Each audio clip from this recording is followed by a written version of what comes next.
Trim, edge, and shave with Philips Norelco One Blade. One tool for all you need. Philips Norelco One Blade presents Shave All Things.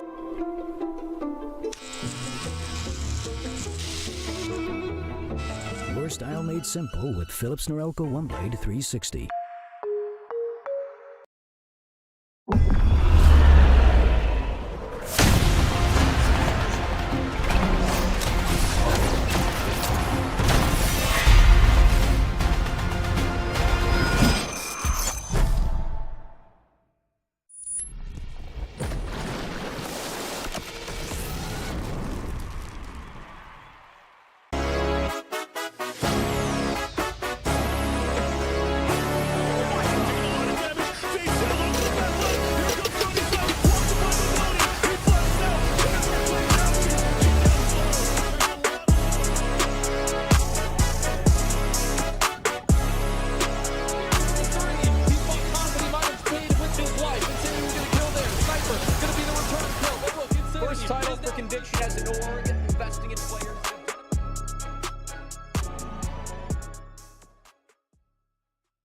The NACL is presented by Philips Norelco One Blade.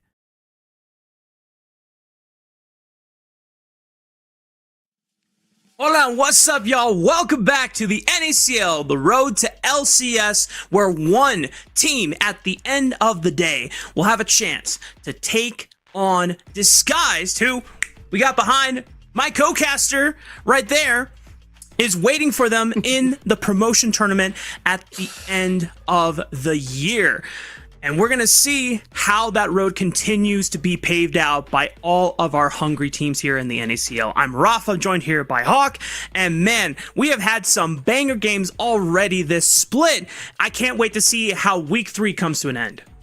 Oh yeah, man. I mean, there are legitimately massive playoff implications for today's series. There were big implications for yesterday's series as, man, Winthrop, they tried to pull off an upset. Dorado, they did pull off an upset, and they have sent Conviction down to 0-3, which is a conversation we will be having in a little bit. But it's just always a great day when we get to have a little Hawk and Rafa on the NACL, if I can say, Mark. The Rock duo bringing it back to back, baby. And we're going to take a look at the standings for our summer split so far to see where all the teams stack up. Remember, this is our 2-group format where currently Group A, NRG lead the table with an undefeated series streak so far. Ole Miss right behind them as they did drop that one series, but still matching total series 1. But none of the rest of the teams in their group have yet to win their first series so far. They've been able to pick up some games, but not any full series. And meanwhile, Group B, it's Cupid, Dorado, and Contingent all in a 3-way tie.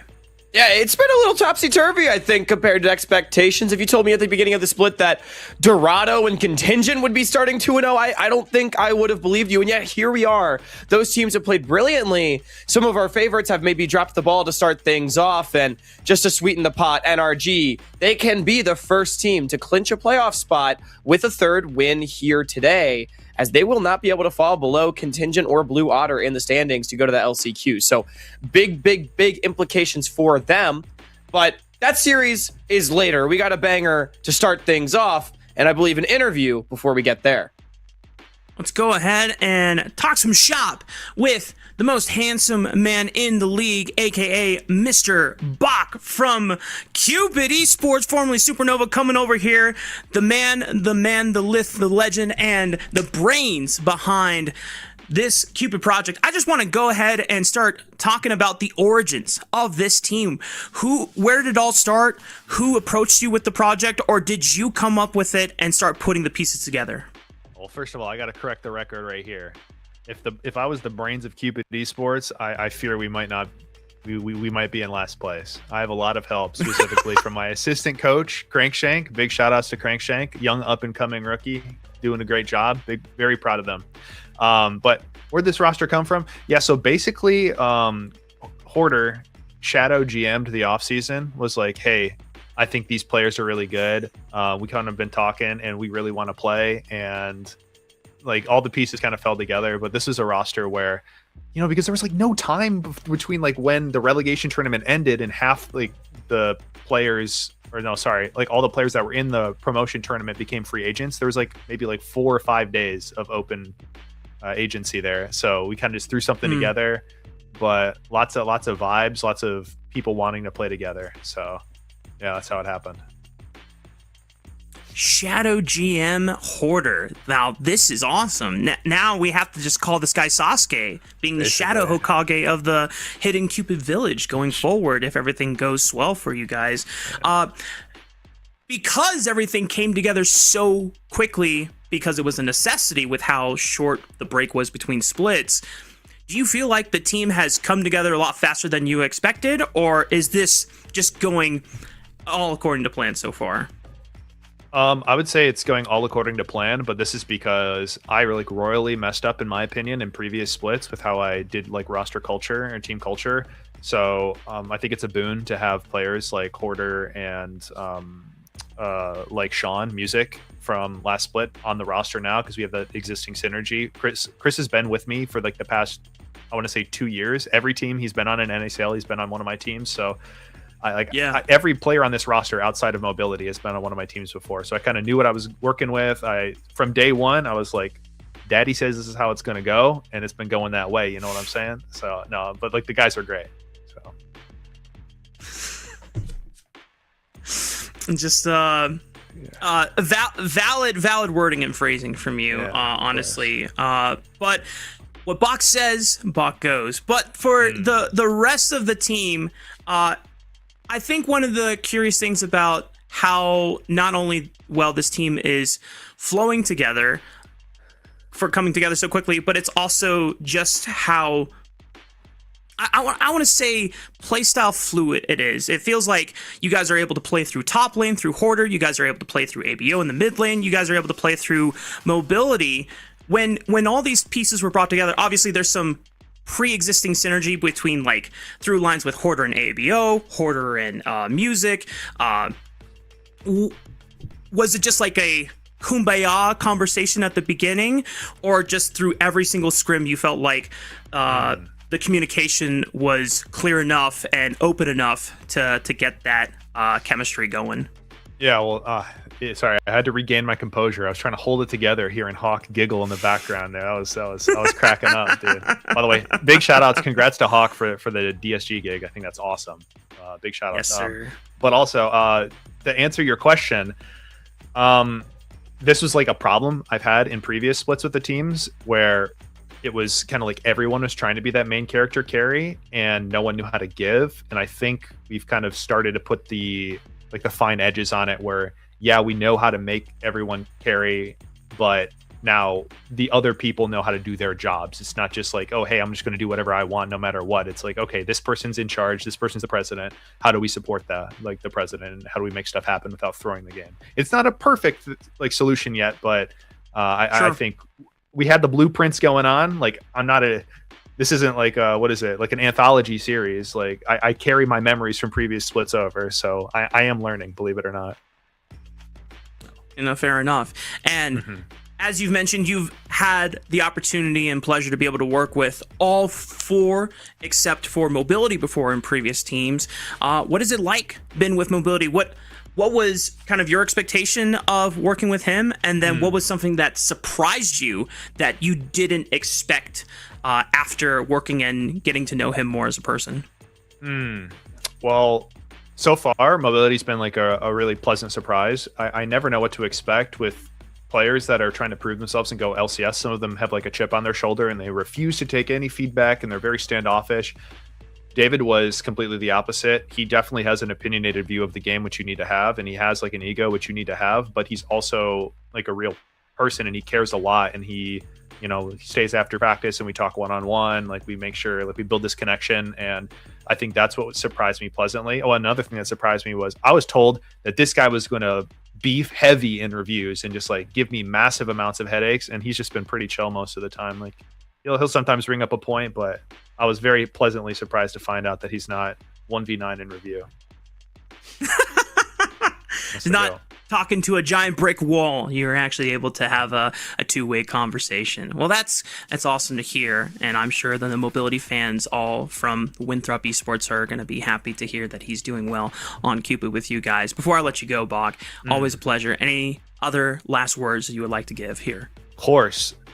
Shout out, because I missed it last week, but it was Hoarder's birthday last week, so shout out Hoarder. He's old now, so I don't know if LCS GMs are going to be interested. I think he's in his 20s now. Very sad. But shout out co-streamers as well. Love you co-streamers, all of you. Yeah, and then finally, shout out to Dorado Gaming for keeping the patented Supernova pause alive and well. Like, oh, no, sorry, that was a Dorado. That was Conviction. But yeah, the spirit of Supernova lives on through the SN pause. Love you guys, and good luck, MU. You're gonna need it today. Sorry. No, talk your split, bro. Good luck to you and the boys today. Thank you. All right, let's go ahead and bring Mr. Hawkington back into the caster desk. Shout out to the Supernova pause living on in spirit. There were a lot of bangers in that. I mean, dude, Bach, hey, man, if coaching ever doesn't work out, you got a future in broadcast. Just so many great one-liners. What Daddy says goes. Mobility's not 1v9 in review. Shout out Supernova pause. I love it. I love it. Also, I guess Hoarder being too old for LCS GMs now. I mean, hey, happy birthday to Hoarder, man. But you know, we'll see if it's a birthday that he can cherish and look back on fondly by the end of the year. But let's go ahead and move forward in today's broadcast as we get a chance to officially look at our schedule for today. We already talked about Maryville University taking on Cupid in our first series of the day, and then we close out week 3 with NRG taking on Dorado. Now, that series is going to be featuring a couple of the top 2 teams across both groups here, which, calling Dorado Gaming at the beginning of the year a top team in one of these groups is probably not on our bingo card, but this is the reality. This is 2026, baby, and I'm living for it. yeah, I mean, look, it's only been 2 series, but exactly to your point, I would have not batted an eye if you told me NRG was going to start the season 2-0, but for Dorado, it absolutely has been a surprise, and I do think this team has shown so much grit, so I'm really excited to see what they can bring to the table against NRG if they can pull off a second consecutive upset against this powerhouse team. Seems at the casting desk, at least, a little bit more on the NRG side. I think they're definitely a favorite, but Cupid versus Maryville, this is 2 teams that are expected to be more towards the top of the table, but I want to start having the conversation, Mark. It's one we began 2 weeks ago when we first saw Maryville, was that regardless of what roster they're fielding, obviously they have a couple of substitutes here for the regular season, even at full strength, we are not sure that this is the Maryville dynasty continuing. It doesn't feel like they are as much of a favorite as some of these squads like Cupid, like NRG, but if I've learned anything about Maryville over the years, it's to never count them out. And so I'm very curious to see what they can bring to the table against Cupid today. Well, let's see how they fare up against the current powerhouse in the league, Cupid Esports, in our first series of the day. And we'll go ahead and start showing rosters for the teams to see who is taken to Summoner's Rift. We got Maryville University with Crimson, Niles, Aljun, Scary Jerry, and the return of Obstinatus back in the support role. Shout out to Spyrax for doing his best to hold it down there in the bot lane duo with Scary Jerry, being able to flex some multiple hats there. And Maryville University, one of the big conversations that you and I were having in the green room, Hawk, is this really is Scary Jerry's moment to take the reins of this team and be the big carry, the one that everyone can put the weight of the world on his shoulders and drive it home. Especially now that Obstinatus is back. Look, Spyrax, Jalal, man, I think you did your best, but it was a tough situation. And I think him and Jerry were fine in the lane phase, but this was the best laning bottom lane by far in the spring split. It was not even close. And now that Obstinatus is back, Maryville absolutely has to continue to pick up that slack because it is the top side of the map where we have some of those questions for Crimson, for Aojun, the new pieces on this Maryville University roster in this Maryville system. And then, of course, Niles still subbing in for UG. I think the 3 of them played okay in week 1. But the expectation when you're playing for Maryville, especially for Crimson and Aojun, if they are expected to be starters for this team, is that you are not just going to be okay. You are going to be excellent. You are going to be top of the region. And I think there is still some distance for them to go. But for Jerry and Obstinatus, they've shown that they can do that. But Jerry, taking the leads that he has given and translating them into wins has at times been inconsistent. So with this roster, I really want to see him both get back to those leads, get back to where him and Obstinatus were in the spring, but also translate them into big wins for Maryville. Shout out to Crimson, streaming from the basement from Obsession. Hope he's doing okay there. And if he needs any help, blink twice in the camera. We'll get you out soon, buddy. Dude, and I think, also shout out to Niles Beatdown for was praising his ductwork recently. just making sure that the AC is flowing aplenty down there, whether he needs more heat or needs more cooling. It is a very hot summer so far. I don't know how it is in LA, but in Utah, we are in triple digits today, so my AC is working overtime, and I still might be sweating up a storm, not just because of how good the games are going to be, but hopefully a little bit of both. Today let's go is ahead like and the see. second day in a row under 90 degrees, so I'm very excited about that. But Wow. Lucky you. Well, hopefully Cupid Esports can keep things above 90 degrees with how hot their gameplay is, as we see Hoarder Music, ABO, Mobility, and Breezy take to Summoner's Rift against Maryville University. And as we got a wonderful chance to talk with Bach before the beginning of the series, this team has come together very well in a very rapid fashion. Obviously, there's a lot of existing or pre-existing chemistries from prior teams, but as a five-man unit, we had some questions. We expected that, yes, individual strength from each of these players is good enough to be a strong team, but I don't know if I saw a single tier list out there where Cupid was besting the top of the leaderboards. They were like, oh, they're like a dark horse, but not like guaranteed so far top 3, top 2. But that's where they sit right now in the league. yeah, absolutely. I would think most people had them power ranked around that number 3 range. You know, NRG Conviction sort of the favorites coming into the split.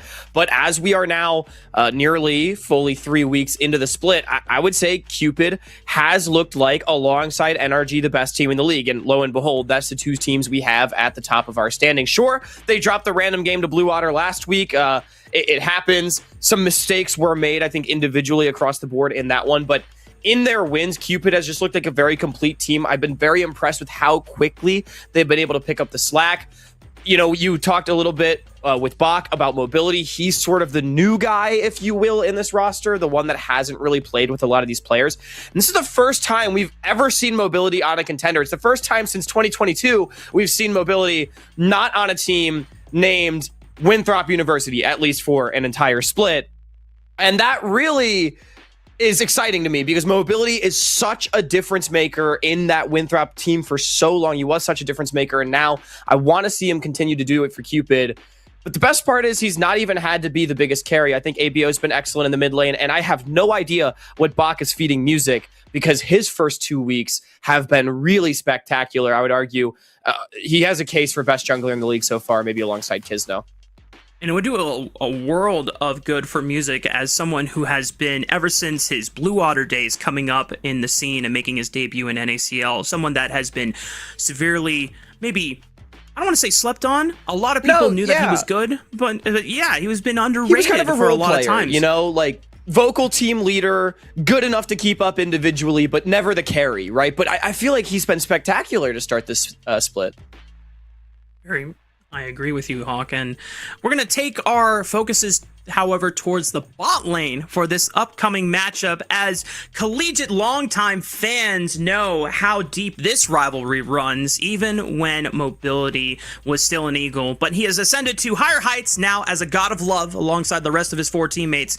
We'll see how well he does with his new squad draped in pink and white against Scary Jerry. Yeah, you know, Mobility's been getting a lot of attention over the last few months. A lot of people feel that he could be the next AD carry up in our region.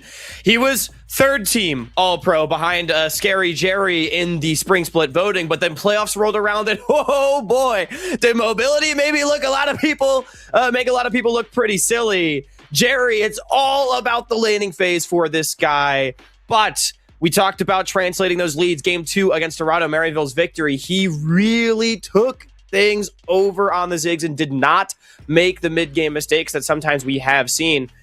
For mobility, he's really truly established himself as a great carry. He's been a solid laner across the year, and I think expectations are that he can continue to be an X factor for this Cupid team.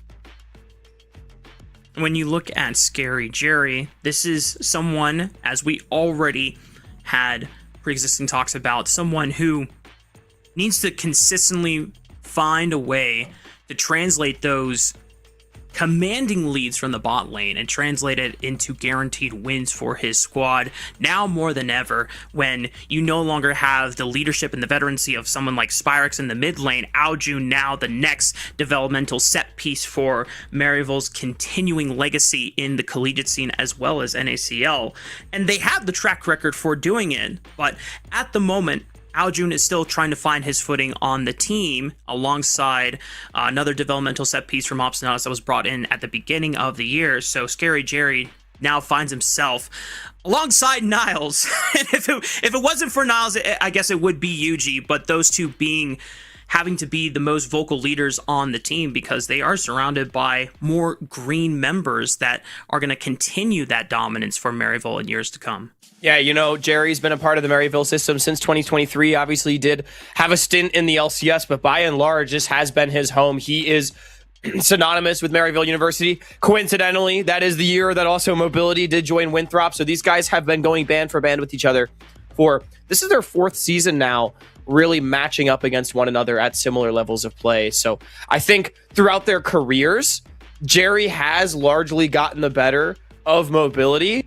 But I do think recent conversations, at least, people are really starting to look at Mobility, and alongside Breezy, I'm excited to see what the 2v2 does look like, because I agree, laning phase, such a big part of Maryville, but I do think, especially with Niles in the lineup, look, Coach Niles, he's the general, and he's a highly ranked jungler. I don't want to take away from his skills, but it's different than having UG in the lineup, right? And when you have these greener solo lanes, I think Hoarder and ABO, two of the more talented solo laners we have in the NACL right now, there are questions for me as to whether or not Maryville can execute their patented full court press, or whether Cupid will be able to control the map and get to their team fights where they've looked so strong. Well, let's dive right into draft number 1 of our first series of the day. Already, bans came out of flying, a lot of jungle focus and attention, taking away Niles' Lee Sin, but gonna immediately grab that Nocturne as the high priority jungler left on the table.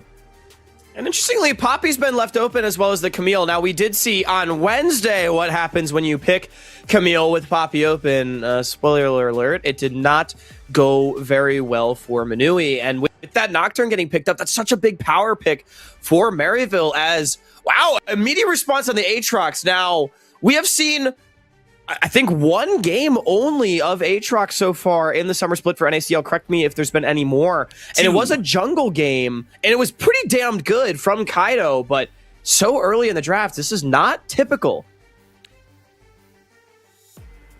Camille and Galio instantly locked in. Already, the theme for Maryville's 3-man core is dive, dive, dive. And if you do not have ways to deflect that dive, to absorb and receive it, and try and protect your carries from getting blown up upon contact, then, well, it's time to go next. But Stand United is at least a way that you can try and respond to any global pressure on the map. It is going to be a little difficult, though, because if it ever comes from Nocturne casting Paranoia, well, unfortunately, you're just going to be a little late to the party, because it's not possible to be able to ult to someone when darkness is upon your map. Yeah, I'm not going to lie. I think Maryville is very happy with their composition so far through the first 3 picks. They have the full dive core. Camille and Nocturne considered so OP in the current meta, and they got both. And the Galio into the Orianna, which Cupid felt compelled to deny away from that Nocturne combo. But on the other side, for a Blaze Olive, I think he's just going to potentially be a liability, a target for Maryville should they choose to go after him. Bottom laners still yet to be locked in. Jerry and Mobility both have games on the Ziggs, but they have yet to branch out to the other mages, at least so far in the split. So I'd be curious to see if we do get more of the traditional marksman. The Xerath, that is actually a very old school Jerry pick. He played that on Converse back in 22 alongside Rox 908 when they made their run to top 4. Are you telling me this guy was playing bot lane mages before we had the bot lane mage invasion? He played it before it was cool. Wow. There is a game I have burned into my mind where it was against Bay State or UCI, one of those schools. He played Xerath bot and dropped like a 17 kill game and they won. It was one of the most insane things I've ever seen. Crazy work. Well, a lot of AD carries have been eliminated from the pool, but that is a great one if you want to try and receive that dive power from the side of Maryville University. Featherstorm from the Xayah can at least keep you safe from dodging out on one of those impactful abilities, but if it's an overwhelming amount, it may not be enough. Maryville University, let's see what they decide to round things out with. There already is a considerable amount of physical damage just from this Nocturne, which is what Maryville are considering whether they want to follow up with another mage in the bot lane, but I think something like Sivir to further empower the onslaught rush of dive from this Maryville squad is definitely the way you want to have the Saints marching in. And then you just get Rumble. I mean, it's just so much long-range follow-up the Sivir to empower. And I do think the Sivir provides more damage from the Jhin, even though it does have less safety. But now here's the question, where does Cupid go with this Aatrox? Expectation for me is that Shen is support. But I would be very surprised if Hoarder was just slamming down a blind Aatrox with no flex potential. So I really want to see, is this a music Aatrox? The hover suggests yes. K'Sante is a very powerful tank to continue to create space for the team. But my concern immediately for Cupid is that, yes, they have decent tools to receive the dive and create space for themselves, but there are still targets. The Aatrox, the Ori, not the greatest self-peel in the world if they do find themselves caught out. And the engage going the other way, if Cupid starts to fall behind, I really struggle to see how they actually find targets of their own on MU to try and find favorable fights. Yeah, if MU get a successful snowball going for themselves, or if they find themselves in a gold advantage, every fight is winning. And all of your tools enable you to just full send it into the backline. So I'm curious to see how Cupid are going to navigate this early game, which I think is going to be super critical in telling us how confident MU are going to feel about actually using their buttons when the time comes.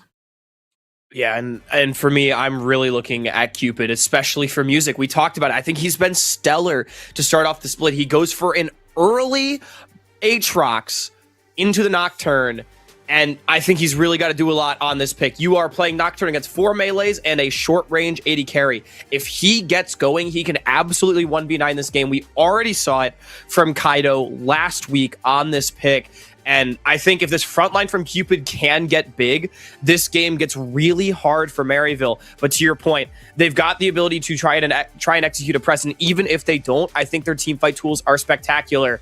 Lot of responsibility, though, on Jerry. It's exactly what we talked about in the pregame. They've got an aggressive 2v2, but Jerry is by far the biggest scaler. This Sivir can output a lot of damage from an even game state, but he's got to be able to keep himself alive, because playing a short-range carry against 3 frontliners for Cupid, his positioning needs to be tight so he can output all that damage that Maryville needs.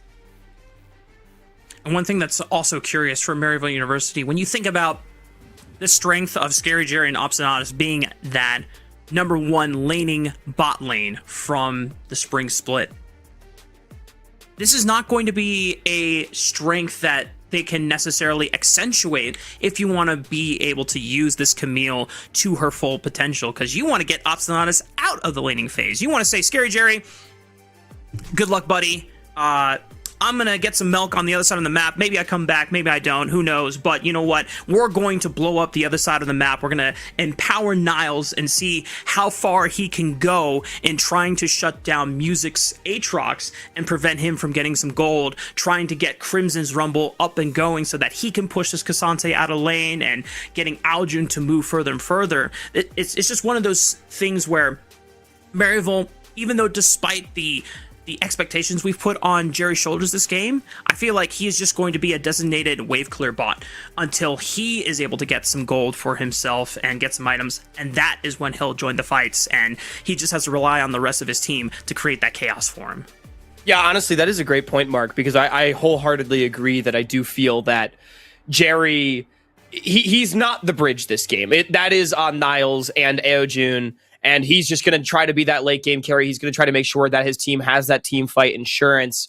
And I do really think for Maryville, if they can just blow up...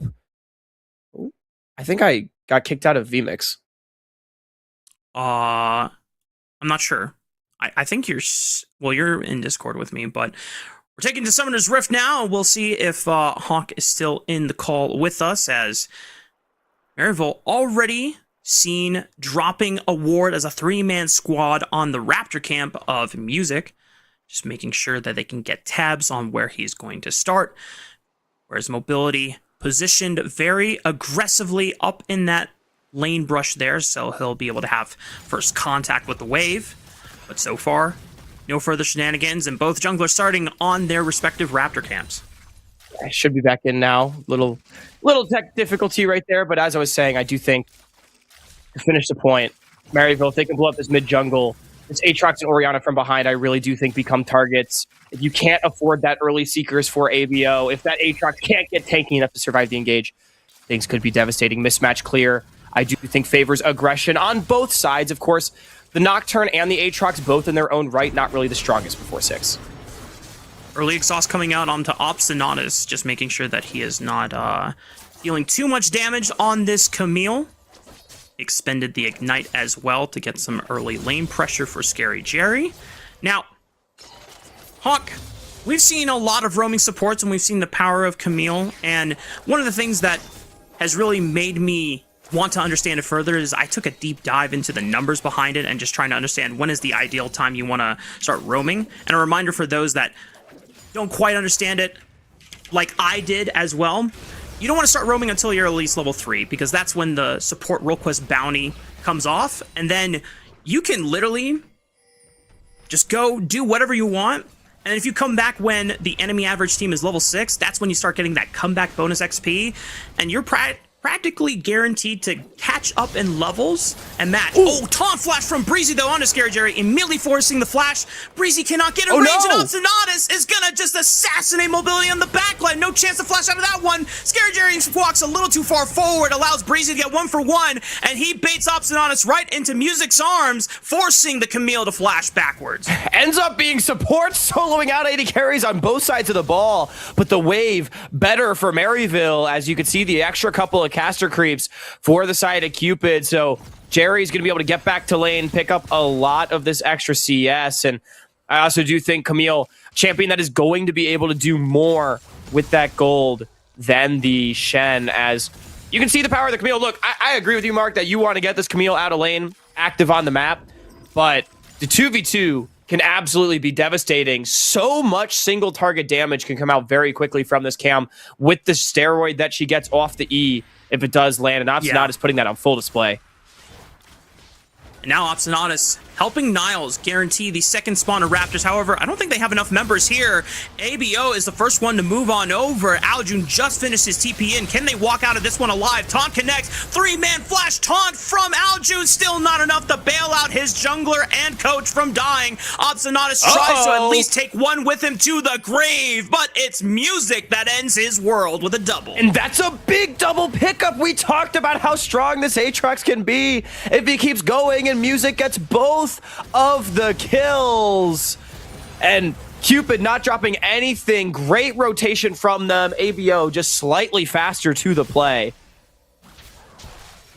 Looks like MU were just not ready for the numbers advantage to be so fast from Cupid. And this is one of the things that we talked about for Maryville University's composition, is that if they get a gold advantage, then there's no fight that they cannot win. However, if Cupid are the ones that start rolling ahead with the gold lead, yes, MU still have tools to force picks, but you have to be a lot more careful about where the rest of the members of Cupid are on the map at all times to make sure that you're not forcing yourself into losing fights. And we were able to see some of that early skirmish power of the Shen. Cupid so comfortable giving up the Camille to get this matchup. Breezy Spirit's Refuge denying 90% of the damage from both the Nocturne and the Cam for about 1.5 seconds, and I think high value casting of that ability as Obstinatus gets found. Breezy able to absorb the stun, lands the taunt into the feathers, and Mobility says thank you very much for the freebie, Obstinatus. And Cupid extend their lead, 4 kills total to 1. Crimson. Oh, good flash from Hoarder! Gets the flash out of Crimson, despite being critically low on HP. Still able to find a almost lethal window on the Rumble there. I think Crimson's still going to be pretty okay with that trade. Niles is walking up, not quite level 6. Maybe can try to force a dive if Crimson can land a harpoon. Stops the base. Here comes Niles, ready to hunt. No flash on the Nocturne, just a Path of Darkness to force Hoarder away from the turret and cower under the safety of his second tier turret. I think to the surprise of nobody, regardless of who's playing support, Maryville games are high octane, man. 5 kills in 6 minutes. At the end of it all, though, Cupid, they are definitely the ones that are happier about how things are going. Mobility's up gold individually. Music is up gold individually. ABO, just an individual laning advantage over his opposite number, up about a wave and a half of creeps as well. And that is bad news. Maryville, remember, they are the ones with the dive comp. And while they do have decent team fight tools, you need to not fall too far behind. Otherwise, you're just going to dive in, not kill anybody, and get ground into bits. Yep.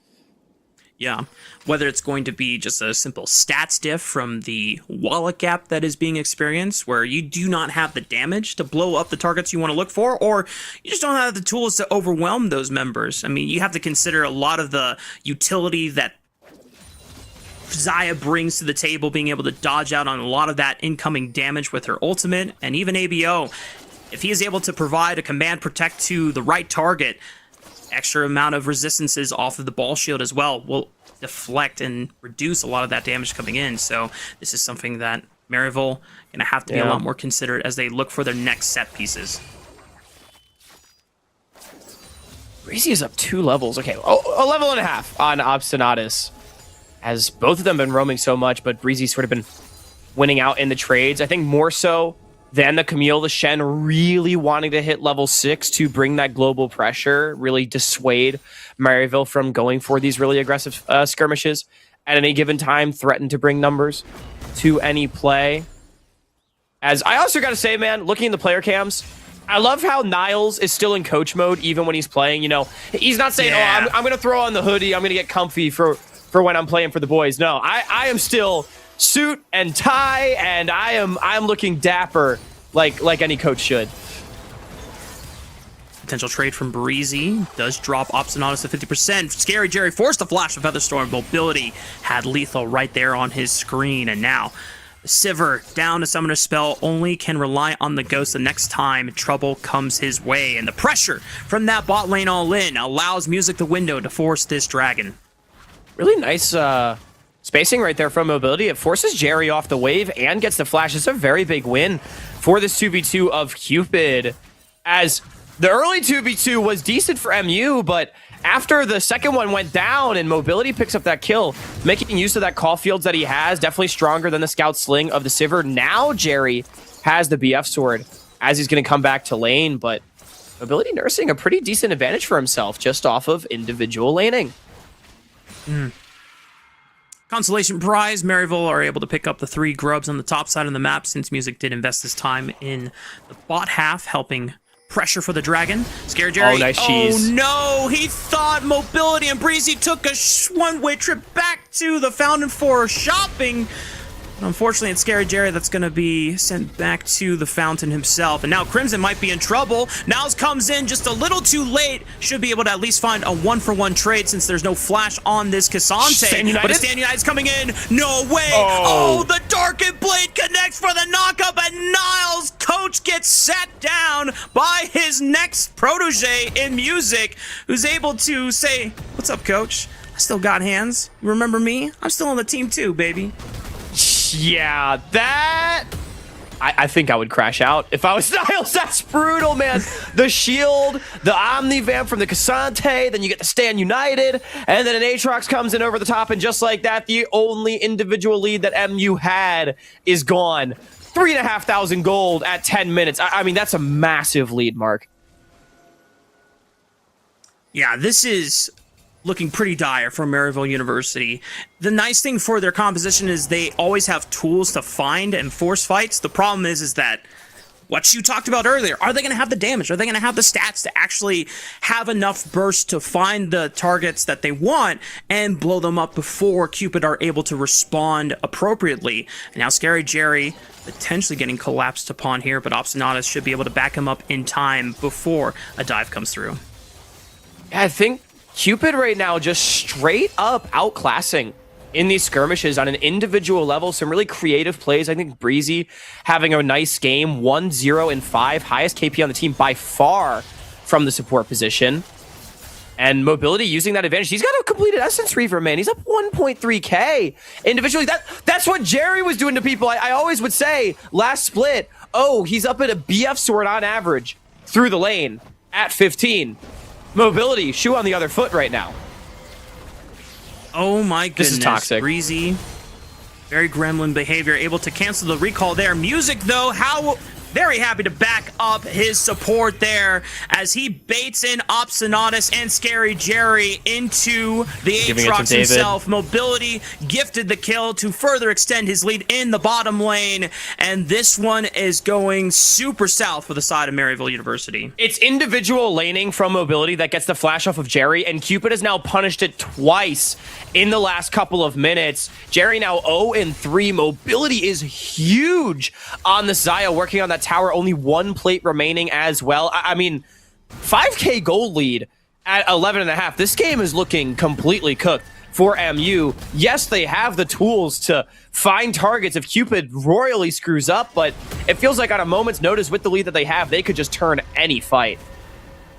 And they haven't really used their Stand United in quite some time, so if Niles and Algae want to look for another play with their global tools, Breezy might be able to answer fast enough, as we already saw an example of what happens when Niles does not have the damage necessary to burst out his target with that paranoia.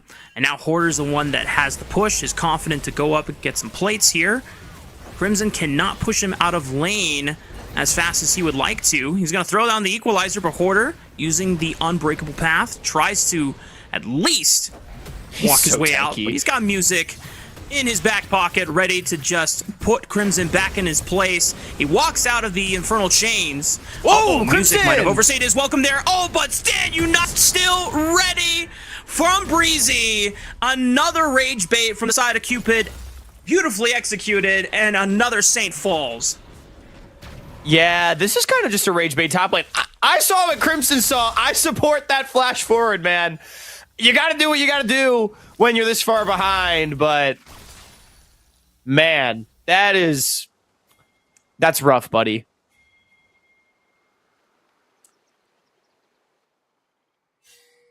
How do you navigate this game as Maryville now? You are effectively down more than 1,000 gold in every single of your carry lanes. He's up 2k on everyone. Yeah, it's... I mean, I don't really know what you do. Like, I think the real key is, you know, you hope someone on Cupid isolates themselves. You know, you have no Stand United for the next couple of minutes to deal with. You try to get a pick, try to get a shutdown, try to go from there. Because again, you do still have good team fight tools if you can get items on this Sivir, on this Rumble. But the problem is, like, Cupid also has phenomenal team fighting. They have phenomenal scaling, and it's going to be really hard to kill anyone. And I don't know. I think sometimes games just go really south. Obviously, you don't give up on said games, but yeah, I think at a certain point you're kind of preserving mental for game 2 for MU. If we were in scrims, we would already be discussing. Oh, absolutely. We would already be in VOD review going, all right, guys, how come the second Raptor spawn didn't go our way? Were we not ready for the 3-man collapse? Did we have vision on mid jungle, etc., etc.? What happened on bot lane and the 2v2, etc., etc.? And then we'll be preparing for draft number 2. But for Cupid, the onus is on them now to close out this game with this massive advantage and do so in the cleanest way possible to further prove their dominance. Music is popping the World Ender just for the movement speed. Okay, that's a big shockwave from ABO, and yeah, Cupid just going to rack up another kill on their tally list here. Crimson did get the wave. You gotta take your small wins where you can. He was able to cast the Equalizer from the grave there, pick up some of the creeps, slow down the push slightly from Cupid, but okay, Paranoia mid lane. Okay, they use all their tools, and they There you blew up go. mobility. Big shutdown goes into Niall's pockets. He's going to go down for his efforts here. Teleport coming in for Cupid, just to make sure that they've got all hands on deck on the top side to contest for that Rift Herald. Scary Jerry and Aljun pushed back, and Hoarder is going to make sure that no one else can enter into the river while Music solos this one out. I mean, that's the idea right there. That's 900 gold that just went over to Niles as this is a solo kill. Oh my god. That's a He's fat level Cassante. 13. Yeah. That's, you know, it's happened to all of us one time or another. Hoarder probably going to take this mid lane tier 1, and that's the problem, right, Maryville? They make a decent play, but they're so far behind. Tower set to fall. Herald already did fall. Cupid definitely going to start opening up the map here, but again, that is absolutely the idea right there. Niles, he finds mobility walking over Vision, trying to connect with his team around the Herald, but they see the window. Even with all cooldowns, mobility just doesn't have the safety on his own to be able to get out. That Stand United not available, I do believe. So they do get the pick, but I mean, ultimately, Cupid, they just have so much tempo on the map that they can still win out on the play despite that. Shenton into Shockwave. Is it enough to kill out Obstinance? Ooh, barely. Just slinks out with 100 HP. Just slightly less. ABO really wants it. He's hunting around, but not going to find the Camille here. At this point, is Camille worth that much gold, though? He's only 1 in 3. He's probably worth like 200 still, which, you know, like, it's like half an amp tome. Sure. Still money. Imagine being told that your life was worth half an amp tome. When you put it that way, it's kind of depressing. Ouch. Well, they're going to hunt for mobility again. Flashes away. Featherstorm just coming off cooldown now. Music absorbs the next part of the engage, and he is ready to send it with the Darkened Blades. Dashes back out. Breezy with the taunt flash onto multiple members there. Music doesn't quite hit the Darkened Blade flash, but it's still enough damage from ABO's Baleful Blaze. And the rest of Cupid able to completely send it as Crimson does find a shutdown on the Aatrox, but still cannot overcome the onslaught of Cupid. 2 for 1, not bad. They do get the flash off of the Xayah, as well as the shed in the Aatrox. It is traded for 5 flashes now of Maryville, and Cupid's still going. Okay, Hextech Ultimatum locks Breezy under the tower, and that's a shutdown this time for Obstinate. Oh my god, Hoarder! Put it down! That pipe doing work, and Hoarder already so damn fed. I mean, this Cassante is looking as jacked as Hoarder is IRL right now. Have you seen him recently?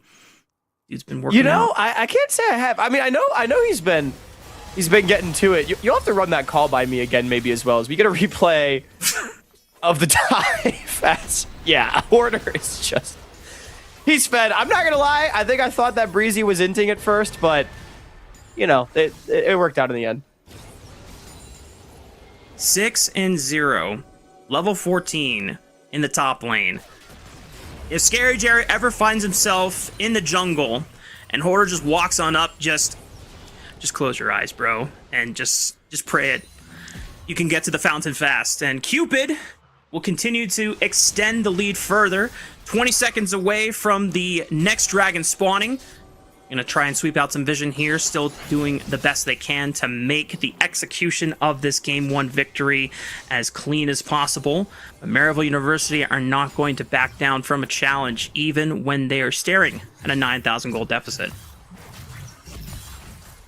Yeah, I mean, Maryville may as well group up, fight for this dragon. You have item spikes complete on everyone. Of course, it's 2 items on everyone for Cupid, so definitely a bit of an uphill battle, but maybe there's a world where they can find something. Crimson gonna TP now. Obstinate on a flank. He's got the TP shield, super fast, but so does Hoarder. 3,000 HP, Aljun steps up, Paranoia with the darkness, tries to send it into the back line. Obstinate's trying to follow on up. Mobility under fire and threatened, and wait a minute, decent damage, they shut down ABO. Mobility's the next one, but can they deal with the Aatrox? And I don't think that's going to be the case here for Maryville University. They got 2 backliners, but they could not deal with the front line. And Cupid pick up the 3rd dragon of the game. Man, and that's the kind of fight where I really wish I could see this game on even footing, because I think Cupid bungling their setup just a little bit. Remember, no flashes on all their critical members. So many cooldowns burned in the previous engagement means that Maryville was sort of just able to walk in, and Obstinatus did get onto the Xayah. But Cupid is just so far ahead in gold that the fight is still only a 2-for-2. Music was able to clean up. He was able to secure this whole point. However, Maryville, I mean, they do dig in to the gold lead by about 1,000. It is something back for them, showing that this game is not over. Second item completed for Niles on the Nocturne. Baby steps if you are going to see a comeback.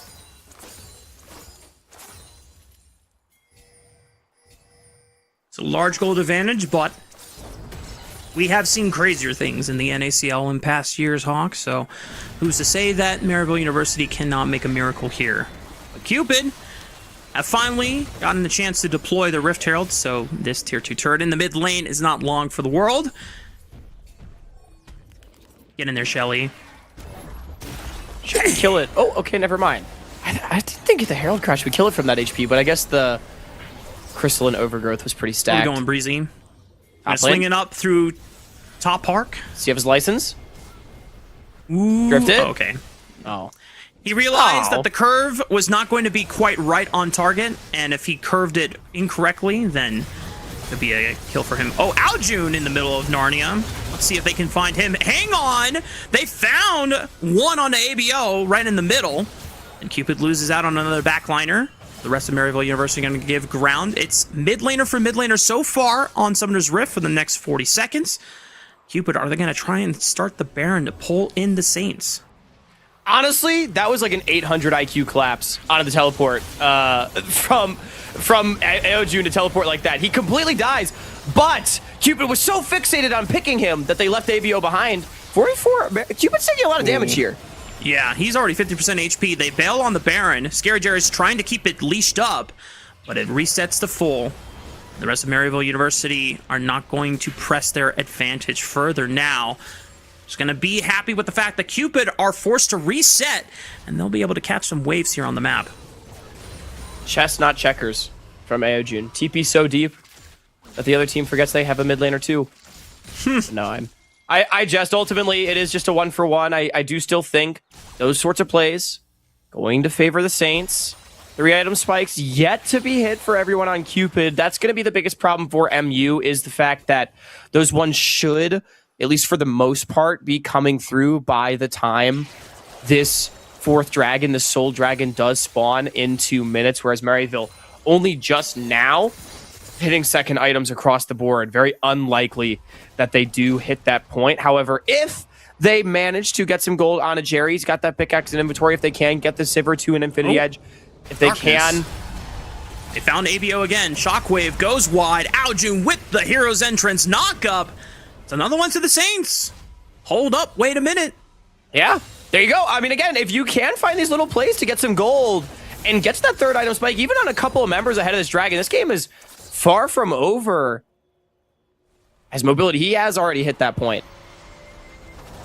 He is insanely strong on this Xayah, so if you try and collapse on this guy and you're not able to blow him up, then the amount of feathers that he's going to be raking back on that blade collar, it might just one-shot some of these squishies here if they step too far forward. And for Cupid, it's just a waiting game until Cloud Soul spawns on the Rift here, and they'll have a chance to try and use that as one of the commanding busts that you can have in your arsenal to win out on these 5v5 fights.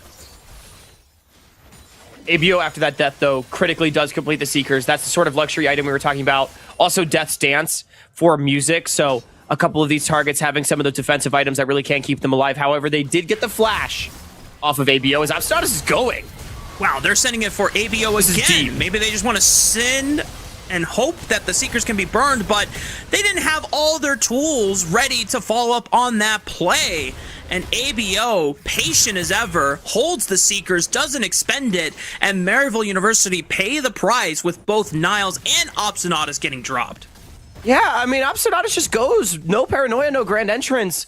So, yeah, he traps the Orion and the Hextech Ultimatum, but first of all, that is a deep dive regardless of the tools you have available, but especially without ultimates, ABO not under any real pressure right there. So a bit of a blunder for Maryville. That is going to be Soul Dragon going over the extra movement speed. Gonna additionally aid Cupid in terms of evading this dive. And speaking of Aojun, he's caught. Baron could be next. Well, if Aojun can buy as much time as he can, maybe it's enough for Niles and Obstinatus to redeploy on the map. He's not dead yet, so someone from Cupid is going to have to finish him off. Hoarder just making sure that he trails right behind him.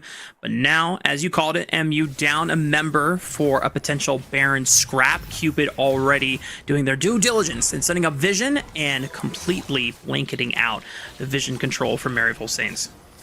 Yeah, 3 items and everybody's safe for ABO. And again, he's got that critical Seekers. They are primed and ready to fight right now. Maryville without Aoju, and I doubt they even contest. It's going down quite rapidly. Obstinatus tries to get vision. Niles? Oh, Niles tries to send it. They immediately turn. He flashes into the pit, but it's still above 2,400 HP. Valiant effort from the coach sub in. Tries to steal it and be a hero for Maryville, but cannot do it in the end. And now Cupid, with an overwhelming 10,000 gold advantage, Cloud Soul in their pockets. They are one good fight away from pushing it in for a Game 1 win. Yeah, honestly, I am very impressed by the coordination of Cupid to all stop hitting the Baron and make sure Niles doesn't have a chance to steal it. I respect that attempt from Niles a lot. Obviously, just ends up dying, but I think that's the kind of play that you do have to go for. Unfortunately, just doesn't quite land. Shout out to Crimson. He's got the most damage in the game. He's been burning.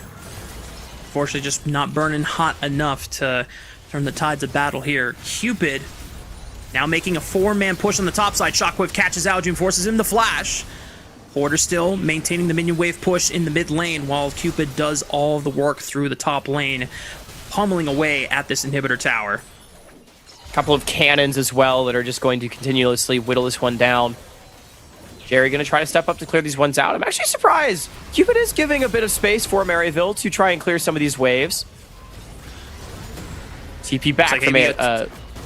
Yeah, ABO took a reset, tries to TP in. They snagged someone. Aljun, no flash, sets him around to escape. Goes in for one Justice Punch, Hail Mary. But it's the end of his world as music continues to end the worlds of Maryville University. Getting reset after reset. Hoarder taking him all out.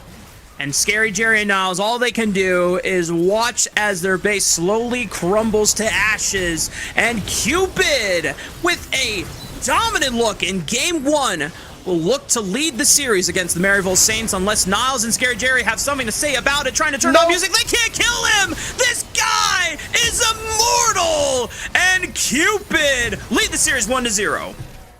Sundered Sky is a cool item, but there's no doubt in anyone's mind. Cupid, I mean, just an absolutely one-sided destruction of Maryville University. It starts around the Raptor pit. It finishes around the Nexus. You know, I think it was Destrux in our kind of like post week 1, week 2 chat in NACL, because it tends to be a factor where as jungle mains, we both know how valuable those chickens are, how accessible those camps are, and being able to find any sort of advantage against your jungling opponent feels like it can completely decide the outcome of the game, so much that you want to just bring all your friends to it, but whoever brings more friends to the party is going to usually be the victor of that one. Yeah. But for us, that's Game 1 wrapped up in the books. We're going to take a short break. When we come back, it's Game 2 right on your screen. The NACL is presented by Philips Norelco OneBlade.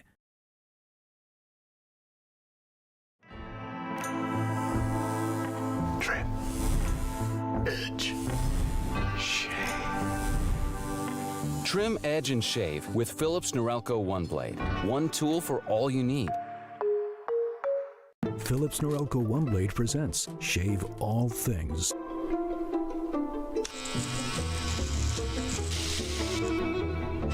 Your style made simple with Philips Norelco OneBlade 360.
Trim, edge, and shave with Philips Norelco One Blade. One tool for all you need. Philips Norelco One Blade presents Shave All Things.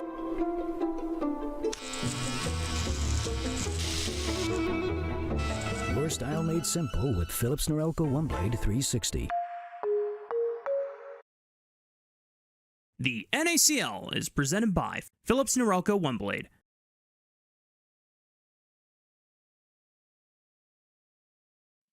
Welcome back, y'all. We're getting ready for game number 2 between Maryville University and Cupid Esports here on NACL. Still me, Rafa. It's still Mr. Hawkington III, keeping it down, locked in the casting booth. And if you missed out on game 1, that was a brutal stomp from Cupid. I mean, these guys are supposed to be the gods of love, but you might as well call them Aries because there is violence and just bloodshed everywhere from minute 1. Yeah.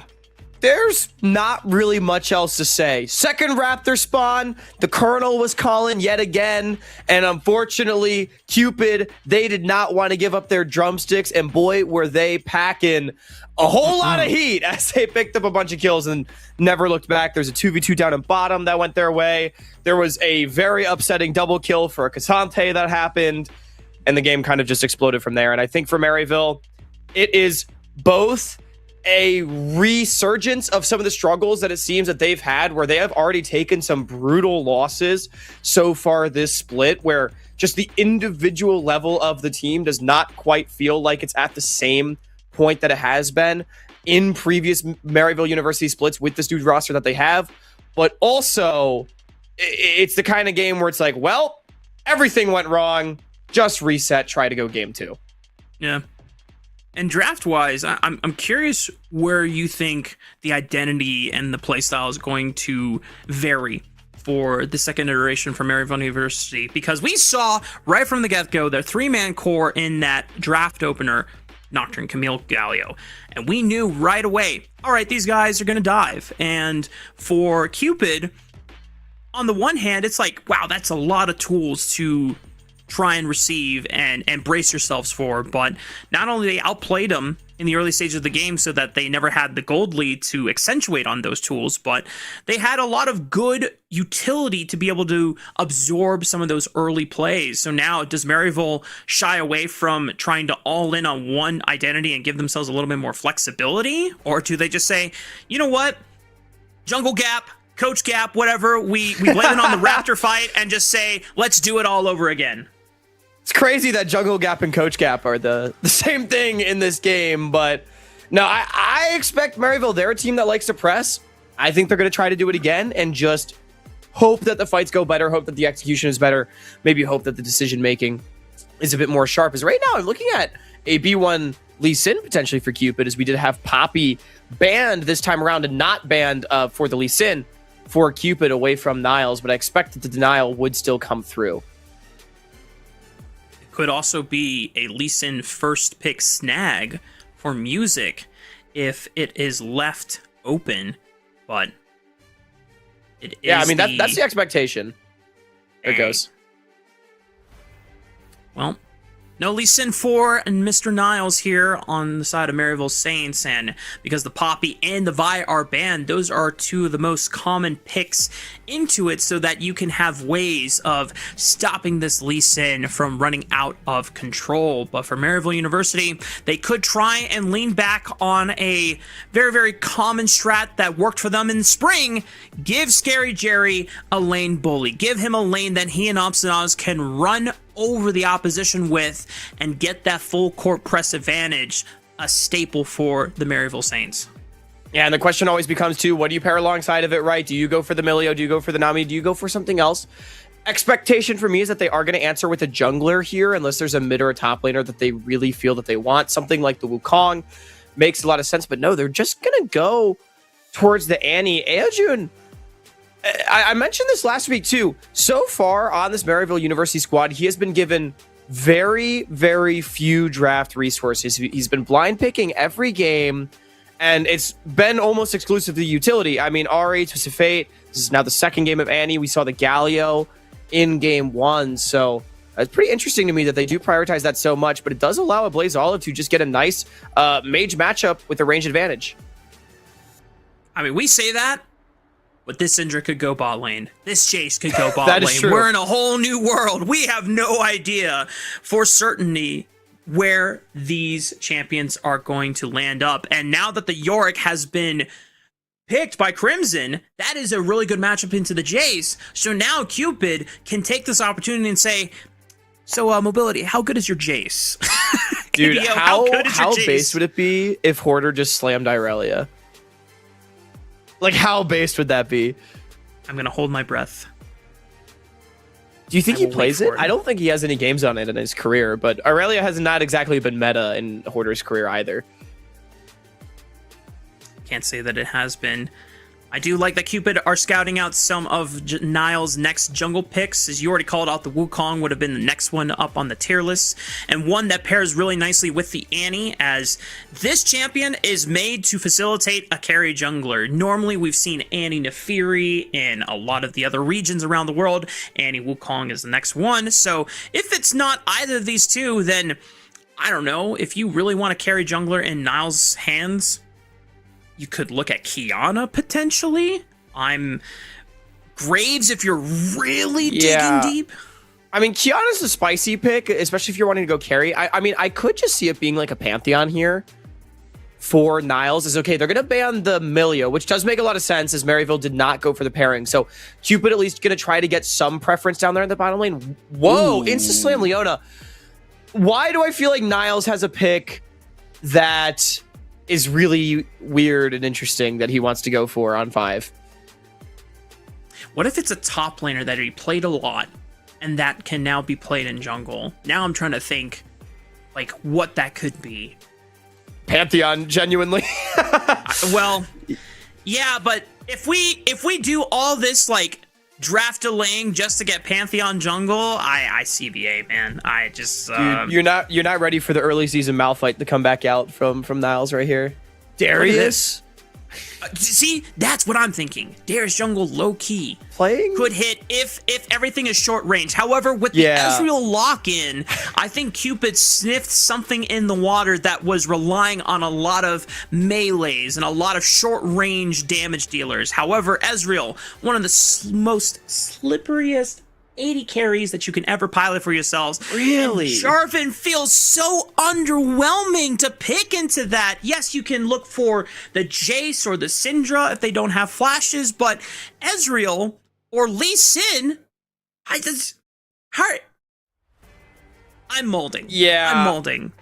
I don't like it either. I think Maryville is just hoping that they win all 3 lanes and they can full court press the game. I feel like if we get to team fights, they just have nothing. I mean, they have a lot of ability to start fights if they're ahead. You know, Jarvan and Leona can just start holding hands and engaging on literally anyone on their screen. You do still have targets, especially in the early stages with this Syndra and this Jace, but there's just so much long-range damage for Cupid. You got the Braum to buy time. Not the most engaged, but shoot, I mean, Music did diabolical things on the Lee Sin. Every Lee Sin game I have seen in the NACL so far this season has been, like, I've had to take a shower afterwards with how disgusting they've been. So In a good I way, see no right? reason Music can't just do the same thing. Yeah, this is a positive disgusting. It's like, Yes. that was filthy. Yeah, just making sure.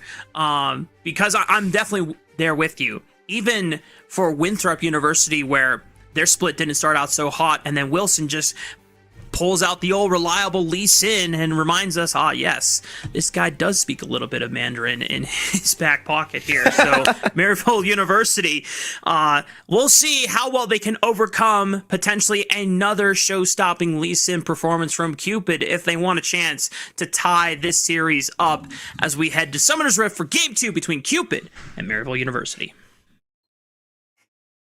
And again, I do really want to emphasize there is strong power on Maryville to be able to start fights if they get their leads. But, I mean, Cupid's comp is so solid. You do have the Lee Sin to really try to outpace the Jarvan in the early game, match the plays that he wants to go for in the skirmishes. Syndra can contribute decent damage early on with the scatter. Good CC, keep yourself safe. Ezreal Braum, a relatively unassailable 2v2 as Braum sort of, I think for the first time this split, really reeling his head again. As a counter to some of these engaged tank supports. Very true. It's a great way to receive the engage and block a lot of that incoming damage. Now, Lucian Leona Definitely not a combo that we see in the current meta. We're season 4 now. I know, dude. That's what I'm saying. Maybe League Classics inspiring the boys. Dude, that's what I'm saying, dude. We're on the same wavelength. Maybe the Maryville boys were playing some Classic and just reminding themselves, you know what? Trinity Force Lucian, BT Lucian, Last Whisper Lucian. Maybe we just got to run it back to the old times. I don't even know how old Scary Jerry was back in season 4. I don't want to think about that, man. How old some of these players were back in season 4. I mean, shoot, during season 4, I would have been like 13. So, like, I probably shouldn't talk, but you know, at least I'm older than a lot of these guys. Ah, man, I'm becoming Unk in NACL terms at this point, man. Uncock. It's okay. So far, nothing too spicy has erupted on Summoner's Rift in our 2 minutes of gameplay. Music going for the classic 3-camp clear red side into redeploy with a longsword so that he can finish on the top side with a guaranteed stat advantage, just because Lee Sin's clear through those 3 camps is so fast and reliable. We'll see what Niles can do. Order on the Jace is pushed up on the top side, and Dark Procession could always try and set up either a flash burn or potential kill setup if Music is not there to cover him in time. I do think early flash is going to be very important for Cupid.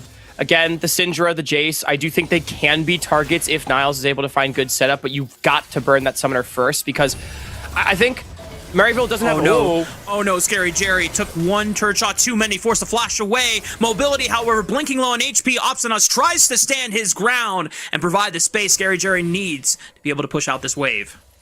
A lot of burst comes down from that concussive blows, but Jerry, he had enough of a health bar lead to make it such that mobility can't go in, and now here we go. This is the window maybe Niles needs. How did Niles get over here? I didn't even see this.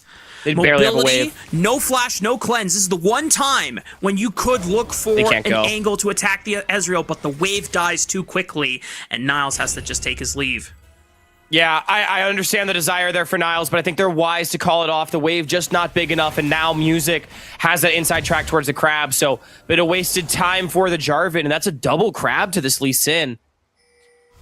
Music is going to slink around to see if he can find any way to stop the base of Niles, further delay his tempo.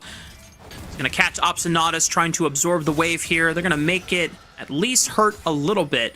But Scary Jerry did manage to get his own reset off before Mobility did, so now he's back to full HP. He's got double longsword in his inventory, so at least it's a solid setup for this Lucian to thrive in. Things staying stable in this early game. I do think Hoarder right now, just individually outlaning this Yorick. Obviously, pre-6, the Yorick, not the strongest champion in the world. He's only got 3 abilities, Mark. Jace has, like, 6, so yeah, it's kind of unfair early on. But once that level 6 comes through, would like to see what Crimson's able to do to try to open up any sort of pressure advantage for himself. Obviously, was able to farm a lot of those minions under tower, so the CS deficit not too significant. Because Niles stayed so long on the map, he's actually just taking the chance to farm out his reset Raptors here, as well as his reset Krugs.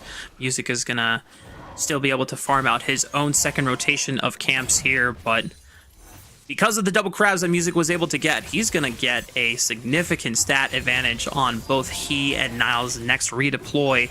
And we're going to be talking about second Scuttle Crab spawns, as well as potentially an early Dragon look, if they can find the pressure for it. As it is an Ocean Dragon, so it would be nice to have a little bit of extra health and mana sustain during the laning phase. Cheeky little interrupt from Breezy. I don't think it's going to really result in too much. Level 6 is going to start coming through in the next minute or so here, Mark, for junglers. Support's a little bit further away. Music, though, has the inside track on top lane. He doesn't need the level 6. That's a Lee Sin and a low HP Yorick. One rotation surely would do him in. Niles reads it. He knows that something is amiss. Hoarder getting very volatile, and there is the Lee Sin. Crimson gets tagged by the Sonic Wave. Resonating Strike. Music drops the turret aggro. Beautifully executed on the turret dive. First blood for Hoarder's Jace. He's basing on a ward, sees Niles. I think he should be okay. Hoarder has flash, so no threat to come towards him either.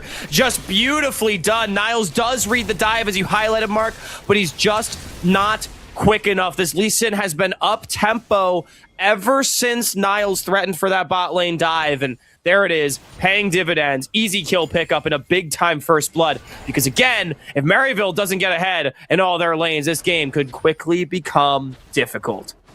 That's got to be a heartbreaker for Niles as well, knowing not only the pain of the jungler getting a hang on, Aljun setting up the kill on ABO, but he flashes the flag and drag knockup before he gets there, and Music is there for the counter! Disaster in the jungle! Music going huge on the Lee Sin and making his presence felt everywhere on the map. Man, there's been some feels bad for Niles in this series, because I think the idea to go mid, get the flash off of ABO, and Niles hit 6 off of one more creep dying, you maybe could try to press for a kill, but the return damage from the Syndra is so significant after the scatter lands, and Music, he's just so locked in on this Cupid team. I don't know what Bach told him in the offseason, but he shows up. Level 5 doesn't really matter. Able to end up finding the kill. It is pretty fun to see this jungle matchup in particular, since Music is still technically at Maryville University. You even saw him repping the Maryville esports shirt in the facilities room while he is playing for the Cupid squad, but did help Maryville University, or was on the team as they made their CLO run earlier this year, defending their title 3 years in a row now. So it just goes to, or 2 years in a row, I should say. But goes to show that Music is someone that has been on everyone's radar for quite some time now. Never featured as a top jungler in the league, but one that could always break into that category. And now, this is a defining split for his career in the works. You know, I thought on the back half of the spring split on that Supernova team, Music was also playing well. So it's good to see that wasn't just a phase of good play necessarily, but perhaps the new level that we can come to expect from a player like Music, as we do get the swap towards the Grub. So Maryville is going to take an objective for themselves. But Mark, we've not really talked too much about the gold. It is pretty solidly in the favor of Cupid. Music and Hoarder really being the main proponents of that lead. A little bit of an assist money over to ABO, but they are up 2,000, and every carry is winning. Maryville have all their numbers here for the Grubs. Breezy was trying to take a quick peek to see in how many of the Grubs had already been secured. He's level 6. Question is all of them. However, level 6 on the Braum, no level 6 on Obstinanus. This Leona is a sitting duck, and Mobility is gift-wrapped his first kill of the game on the Ezreal. It is good to see that Maryville at least getting an objective to start progressing the game state in their favor. But again, with the kill going over to Cupid, it's just more gold going for this team that we feel so heavily is favored as the team fight 5v5 phase does roll around. And now, with no support, Jerry, he got chunked out. Bad trade into Mobility. He's got to go. He's too late. Warthog, kick, Sonic Wave, bang! Music, now 2 kills on the board, and the immediate call for the pause. We didn't see how Jerry got so low on the top side. I'm hoping that that is not related to the pause, because, I mean, that would definitely be a feels bad. Regardless, not the first time this series we have seen Jerry get chunked out as the wave is coming in towards him and get punished for it by Cupid. I think they've been so good at really clamping just on some of these individual laning advantages that their players have been able to get, and really punishing them for big gains, as they're going to be able to open up this top side in the aftermath of this play almost certainly for Cupid, even in spite of not having the Grubs. We have yet to receive any word updating us through production on what the issue is either. So for now, Hawk, we can maybe take some time to try and understand further what is going to be the next game plan for Maryville University going forward. Because as you said, 5-on-5s, it seems very, very dire to try and force these fights on some of the more mobile carries in Cupid's arsenal, and they're the ones that are getting some of the kills as well. So that is even more worrying for a team like the Saints to figure out how to properly have the lockdown necessary to get those shutdowns and stabilize the game. It's going to be difficult, though, because, again, Cupid likely to open up the map. And if I'm not mistaken, I do think they took an early dragon, or it might be 0 dragons to 0 still. So the slow pace of the game definitely going to feel pretty good for them. As we did get word, by the way, that there was a DC. Hopefully, in just a couple minutes, we'll be able to get back into the game. Again, hoping it's not related to the kill that came down to the top side of the map, but regardless, Mark, I gotta say, you were talking about Hoarder's build. Bro was looking fit. I'll tell you. Yeah, he's been hitting it. The fact that Hoarder is putting the best form that he can both on and off the Rift, that pays dividends. That goes hand in hand. You know, I think Cubby and I have had multiple conversations with other players in the past who've been able to find a lot of, it's not even about like being super, super physically fit, but it's just like taking the extra step to make sure that you're having somewhat of a healthy relationship with your body, and then just like getting a lot of outside time. I know that one of the things that the 100 Thieves culture had over at their team when they were in the LCS, they would do like these daily walks, or like walks after scrims or walks before scrim, and it was like team bonding time. And right, it's like not something super intensive, but it's something that just gets you away from the Rift, because sometimes if you're locked into the Rift all day, and then it can be mentally draining, it can be very deteriorating after quite some time, and if all you're doing is just like getting frustrated about the losses or blah blah blah, then you know it's nice to disconnect.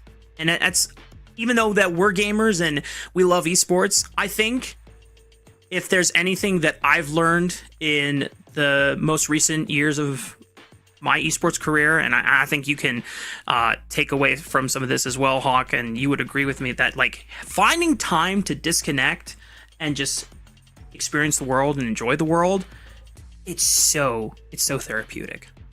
Yeah, man, it's good to get out and touch grass from time to time. I mean, shoot, I know you were talking about 100 Thieves, but for even this Maryville program, you know, Niles has been vocal about, you know, getting his team on good schedules, both in and out of the game, making sure that they're being healthy to themselves and that they're living their lives. I know, for example, in 2025, when CeeLo was going to be early in the morning, and you know they were going to have to fly through a time difference to North Carolina, Niles was vocal about how he was getting his players out of bed, you know, for a month leading up, making sure that they were on that schedule, so that would never be a hindrance for them. So I definitely do agree. A lot of these great players, a lot of these good programs, you know, they instill discipline in themselves, not just for their careers directly, but for themselves, because if they stay disciplined in all facets of life, it definitely can go a long way. As looks like we are back into the game. By the way, the DC, we got confirmation, not related to the kill. It was Breezy, of all people. Come on, Breezy, you got to get it together. I guess his mouth got unplugged. Maybe he's running a wireless, ran out of battery, something like that. So everybody can say shame Breezy, but it was not Jerry.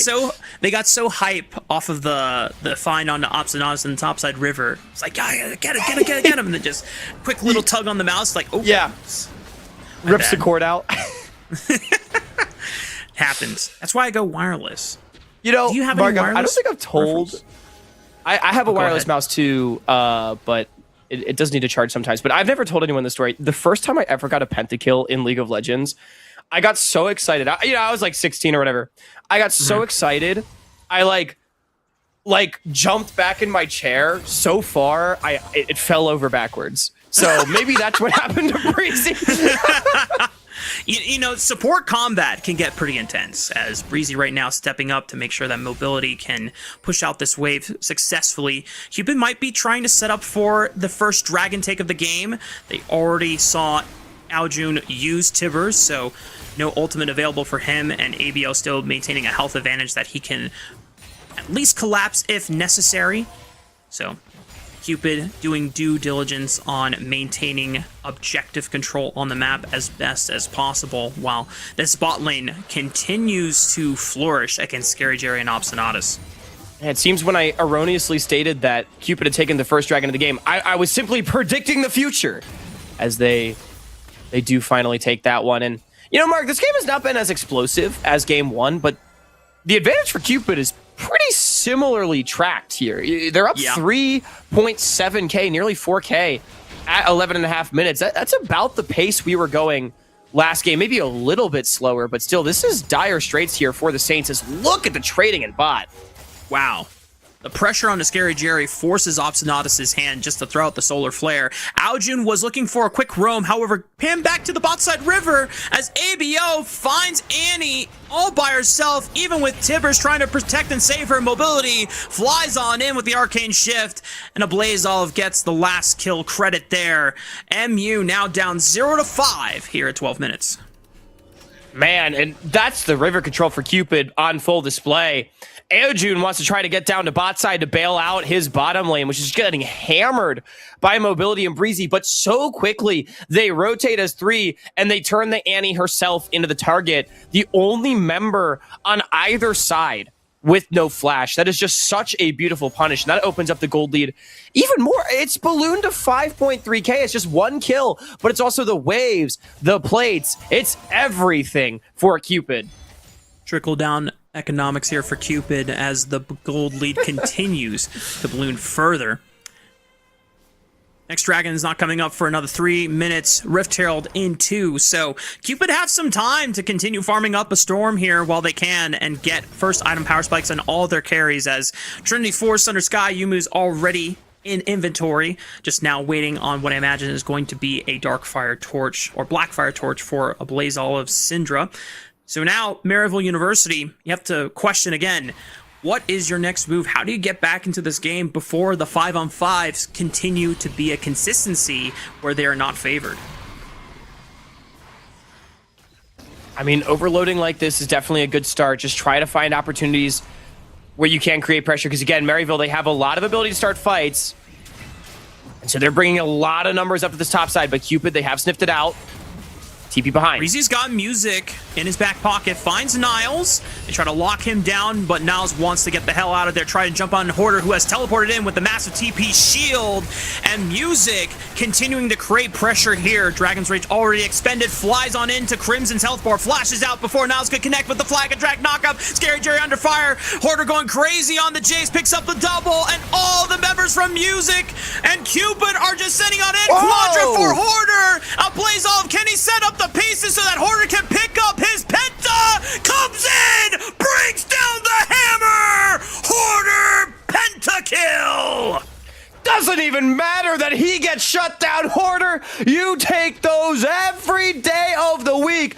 TP's in and just puts the hammer down on Maryville University. 6-1 now on the Jace. Come on. And during that whole sequence, Hawk, Mobility is just taking plates and a full turret for free on the bottom side of the map, completely uncontested. Cupid's gold lead continuing to skyrocket. Stonks are going up for Cupid Esports this split. It really is, and it's just on full display. Maryville, their comp had to be ahead. They don't really have the consistent fight tools to stay in these engagements against the Cupid composition, so they just get picked apart by a superior fighting comp. Item spikes were already completed for the Cupid side, and this game, much the same as the first, is just looking over. Somehow, even off the pentakill, the gold lead hasn't really gone too much in favor of Cupid. I think largely due to the shutdowns that were secured, but it's map control, it's tempo on the game, it's more gold into the carries. Cupid looking well on their way to a Saint sweep. We know that Maryville University is one of the top collegiate squads in the country and has continued to kind of reign as the best one that finds a way to contest with a lot of the NACL squads, but they could learn a few things here or two from Cupid right now. If we were to give a grade to Cupid in multiple categories, as you called out, macro, insanely good. Team fighting, insanely good. Individual outplays, just the small decisions in the micro that players like Music has been able to perform with a champion like Lee Sin, so mobile and so slippery. I don't know how you recover once again. We said this in game 1 in a much more dire state for Maryville University, but we've outlined the difficulties that the Saints are going to have when it comes to the 5-on-5 team fights, and we got a little preview of that just now. Yeah, absolutely. And, for Cupid, this team is just looking scary. They've dropped one game in the split so far, and it was one in which, their lanes collapsed a little bit. Definitely a team looking to contend at the top would want to clean that up, but, by and large, they have just looked individually so brilliant, and when they get into these mid games, they have been an explosive team and how coordinated they look towards what they're playing for. And again, a lot of these players have played together before, but it is still a new roster, and mobility slotting in new. Music has not played with all these guys before, and just to so quickly look as coordinated as they do, that is what terrifies me about this Cupid team. They just locked in together very, very early on in the split from the first game. Maryville University going to try to look for a quick pick while they can, knowing that there's no flash on this Lee Sin. The lockdown comes in. Dragon's Rage punts one out, but not the target that he needed to survive. A Blaze Olive fires on back with the Scatter of the Week and the Unleashed Power Mobility right behind him, firing one Mystic shot after another. And the rest of Maryville University's front line has been scattered to the winds. A Blaze Olive wants to continue the chase and the hunt and finds Niles over the wall. I have no idea if he knew he was there or if it's just a lucky guess, but Cupid continues to rack up the kills here in game 2. And it's just like game 1, Maryville, they find a nice pick, Music getting a little ahead of the team, but he knows he's got everybody behind him. Sure, he dies, but Maryville just has nothing left in the tank to continue these fights. Hoarder is up 3,000 gold individually, which is just an absolutely obscene lead for this Jace to have. He's going to be rapidly approaching a third item, I think, before Crimson even gets towards 2. You got Dragon Soul Point spawning in 3 minutes. You've got a Baron spawning in a minute and a half, and we're getting word from production as Obstinatus does get picked here that should he walk away, I think we're going to have a precision replay presented by Phillips, Norelco, and Mark. I think we already know what play this is, man. Come on, we get the cinematic replay of the teleport. Now, I don't know how Hoarder got out of that Cataclysm. That confused me live. It's still confusing me now. But then in the chase down, he just brings so much damage, managing to somehow pick up the last hits, but everybody on MU just gets scattered, diving in under the turret, getting everything that he can find, and ABO setting up the stun for his teammate. Even though Hoarder goes down in the end, you don't care. You get a pet to kill on stage. Massive scatter from Blaze Olive resets the fight, as it did seem like Maryville University found a crack in the defenses just to all get knocked down all the same. Cupid extends their gold lead to more than 8,000 right before the 20-minute mark. They can't even look for the Baron because it hasn't spawned yet. That it is crazy how accelerated these games go. Mark, this is usually what Maryville does to teams. It is really a different era for this program. And again, it's a long split. As long as you make the playoffs, you got plenty of time to figure things out. But it has definitely been a tough start for a Maryville team that is accustomed to contending. And Cupid, man, they just look fantastic. And for Maryville University, obviously, they have not been able to play at full strength with their full 5-man starting roster yet. We get a chance to look at the replay to see how this fight broke down. Yeah, it's Maryville. They think they might have a pick on the ABO and Breezy. I see the angle, right? Just try and start a fight, try and get something back. But ultimately, the collapse just comes through so quickly from Cupid, and that, to me, has been the story. I think Cupid, they've played well proactively, but their reactive game against a hyper-aggressive Maryville has just been class. They've always been there for each other. Some real brotherhood on the Rift here for Cupid, as they really like to fight together. And here's another one. Gods of Love and Brotherly Love has extended very clearly in all of their series so far here in the NACL. Breezy is going to put some pressure on to Maryville University and force Aljun to not get a chance to reset. Glacial Fissure just to be annoying in the back, as Hoarder continues to set up the siege control while Mobility splits by himself in the mid lane. Maryville University having to pick and choose on which side of the map to defend, and all they can do now is just hope that maybe Crimson can be a split push threat now that he finally has Eternity Force in his inventory. But I think by the time he even cracks open the base, the game is going to be over in Cupid's favor. Yeah, I mean, he does pick up an objective bounty that is gold back to himself and to his team. Does get a pickaxe off the reset, but Hoarder's able to collect all the creeps. It's Dragon Soul point. I think critically for Maryville, they did maintain that tier 2 in the bottom lane, so still some of the standing gold on the map yet to be picked up for Cupid, which, depending on your point of view, is either a good thing or a little horrifying that Cupid still has standing gold to pick up to extend their lead. Yeah. Maryville are going to have to hope for not just good opportunities, a series of amazing opportunities, and a lot of misplays from Cupid just to be able to slingshot their way back into the game. And Music feels confident enough to just start the Baron. He's got Mobility here, helping him burn it down. And the rest of Cupid, all they got to do is just play bodyguard. Do not let Niles into Club El Baron. He's not allowed in this party. Scary Jerry trying to put some pressure. Obstinaz plants a control ward over the wall. Niles, this is your time to shine. Can he get in? Flash into the wall. Oh, so close. 93 HP. And a dream. And Music with the kick flash will send Jerry right into Mobility's waiting arms. Crimson trying to do the best that he can on this York to turn things around and look for a revenge kill, but not a single member of the Cupid squad gets dropped. All 5 still stand purely alive. And Maryville Saints getting aced at 23 minutes spells the end of this series. Yeah, that might just be it. Cupid gonna walk it down. Niles, once again, a respectable attempt to try to steal the Baron. But Cupid is not feeling the love today, man. They are full of violence and hatred for the Saints, or what? The game will at least continue for now, but you'd have to think 12,500 gold in less than double the minutes. There's no way back. It's a difficult one for Maryville University. At this point in time, it was a 10,000 gold advantage. We are now past that point. It is now a 12,000 gold advantage here in game 2. Niles just wants to farm a Grump.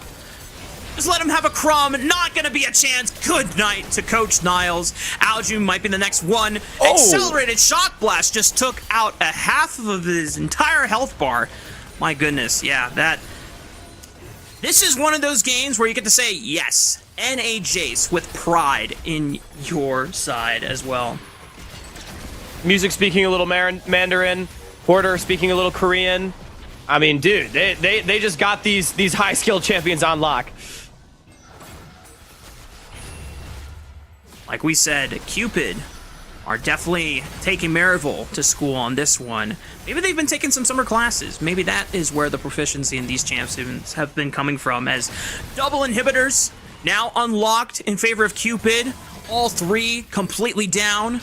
And Maryville University, if they survive the onslaught of this Baron push, they're going to have to deal with double super minions in every single wave. Glacial Fissure already thrown out. Solar Flare as well. A lot of chip damage here and there. Aljun just trying to feint for maybe a play. Scary Jerry forced a flash. Aljun looks for the flash W, but immediately blown up. Good night to the child. Niles sends it for the Cataclysm onto multiple members, but there's no damage. Follow-up from Scary Jerry to be able to assist on the play. True Shot Barrage almost takes out Scary Jerry in the blink of an eye. And he's just forced to retry and retreat and recover all of his HP. Crimson dying on his shovel, tries to defend his base from crumbling, but it comes down all the same. Cupid extending their series win streak to 3-0 and in the NACL. Putting themselves in prime playoff position, not clinched yet, as a lot of the teams in Group B have been picking up wins, but a third one definitely good vibes for Cupid, as man, oh man, 26 kills, not even 26 minutes. What is there to say other than that was a stomp? Cupid is on fire, man. I may have doubted this team a little bit. I knew they were going to be good, I didn't expect them to be this good this early on. I thought this team was going to take some time, and that it just sets up now a lot of heavy expectations for this team for how far they can go. If this is what we're getting, just the floor at the early stages of the NACL summer split, then what can be their ceiling by the end of the road? Yeah, I mean, Cupid just looks like such a complete team.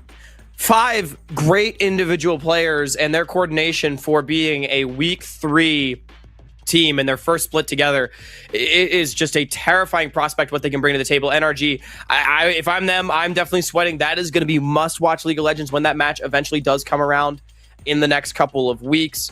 But for me, it is questions for MU, because I know they're dealing with roster turnover and players being out of town, needing to use substitutes, and that is all well and good, but it is a short regular season.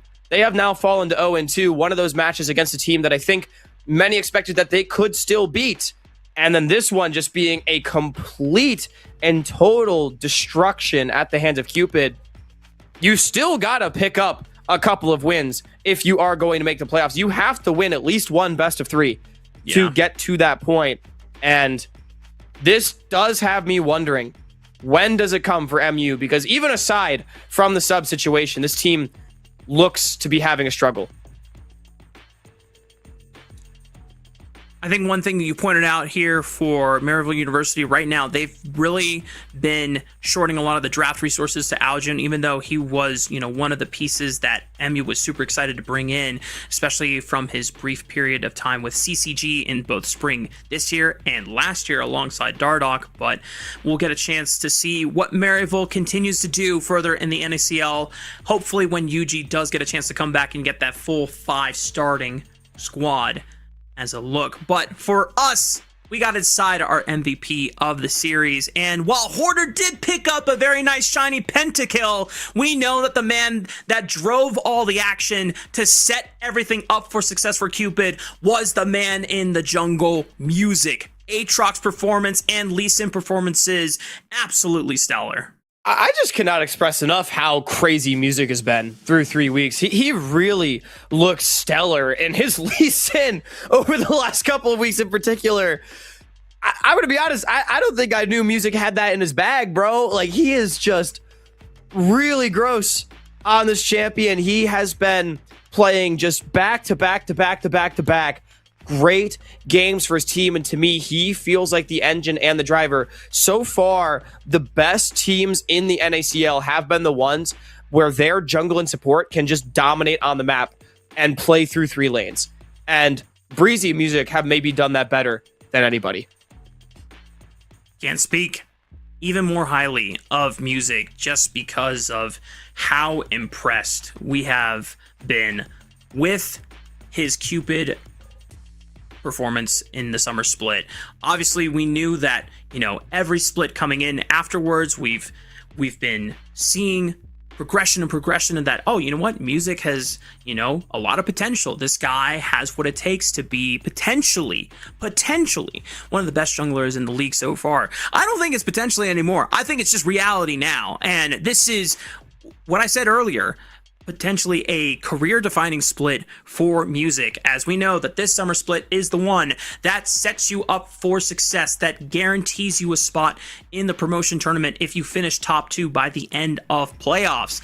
And if Cupid Esports are able to continue this momentum, then Music and the rest of his crew are going to have a very, very solid chance of being able to contest Disguised for LCS 2027. Yeah, and it's cool too for Music because, we've talked a lot about how this is Mobility's first shot on a contender and how we want to see what he's able to do. But honestly, looking back at Music's career, he has also, I think, largely been, again, that role player on some of these more mid-table NACL teams that we expect to be competitive and strong, but not necessarily in the hunt for a title. So I think very similarly to his AD carry, it's great to have conversations about what Music can actually bring to the table at the absolute top of tier 2 here in North America. And He is really, really looking good. His whole team is looking good. I mean, I don't think there's much to criticize from anybody on the side of Cupid when it comes to what they were able to do in the series today. Yeah, if there's any room for improvement, only the players themselves know where to look, and Bach, who would know the players best. But we have a chance to sit down with one of the players winning from the side of Cupid Esports, officially extending their streak to 3-0 in the NACL Summer Split. Hawk, why don't you go ahead and welcome them to the casting booth? Yeah, we can bring him on in here. It's gonna not be our MVP, but it's a guy that got pretty damn close. Mobility, man. It's been a minute since we've gotten to talk. How you feeling right now? Hey, how you doing? I'm feeling good. Who stole my MVP? We had to give it to music. His lead sin's too clean, man. I'm sorry. Give me your case. Give me your case right now. Why should it have been you? Jungle with 3 winning lanes every game. MVP. That's crazy. Oh man, I love it. Hey, David, maybe if you didn't get solo killed by a Camille in game 1, we might have had more to talk about here. My Shen has heal. Where'd my Shen go? All good. Oh. No, man, I love it. I love it. You are also so right. Jungle with 3 winning lanes really is the easiest thing in the world. But yeah, let's maybe talk about that a little bit, because winning lanes seem to have been a pretty common occurrence for Cupid so far in this split. So tell me a little bit about what it's been like to play with these guys, because I know that you might not have noticed this. There's not a WU next to your name this split. Yeah, I did notice that actually. Oh, really? It's been very fun. I'm happy that I came to this team. This is genuinely the most fun I've had playing League, like scrimming, showing up on the matches, just sitting in call together. It's been a really fun time. Dude, I mean, that's amazing to hear. It's been looking like it's been displayed on the Rift. And, Bach, we had him on ahead of the series, and he talked about you as well, because, you are the one player that he hasn't gotten to work with at this point in his career, and you haven't played with a lot of these guys. So just tell me a little bit about, your journey in terms of slotting into this team, what you feel like you can bring to the table on a team like Cupid. Yeah, I think interview would take too long if I said everything I bring to a table, so I'll keep it kind of short. I think I just bring way more than any other AD carry in the league, and I think with this core of players, I think there's like no weakness on our team, I guess. I think it's just when you do the scouting report and you load into a game against our team, I don't really see where you get an advantage, because we kind of just have like the best players in every role. So, yeah. I love it, man. I love that confidence. I mean, he did mention too, you're looking to go LCS still at this point in your career, which is always great to see. And you're doing it alongside a support that you got to play with a little bit in the past, Breezy. In fact, someone that you actually got to share that stage with in the past. Tell me about playing with Breezy again, because I know we got to talk a couple years ago now, and you were saying this was a support that you enjoyed playing with. Yeah, I mean, me and him are good friends, and I think we have a very similar view on the game. So it was kind of a no-brainer when, he was a support option for the team, and yeah, I'm happy with it. Sweet. And looking ahead, last question for you. Growth-wise for Cupid, it's still early split. You guys are winning now, but job's definitely not done. Tell me a little bit about where your expectations are lying and what you feel like your team is working on to, be able to get to the best you possibly can be.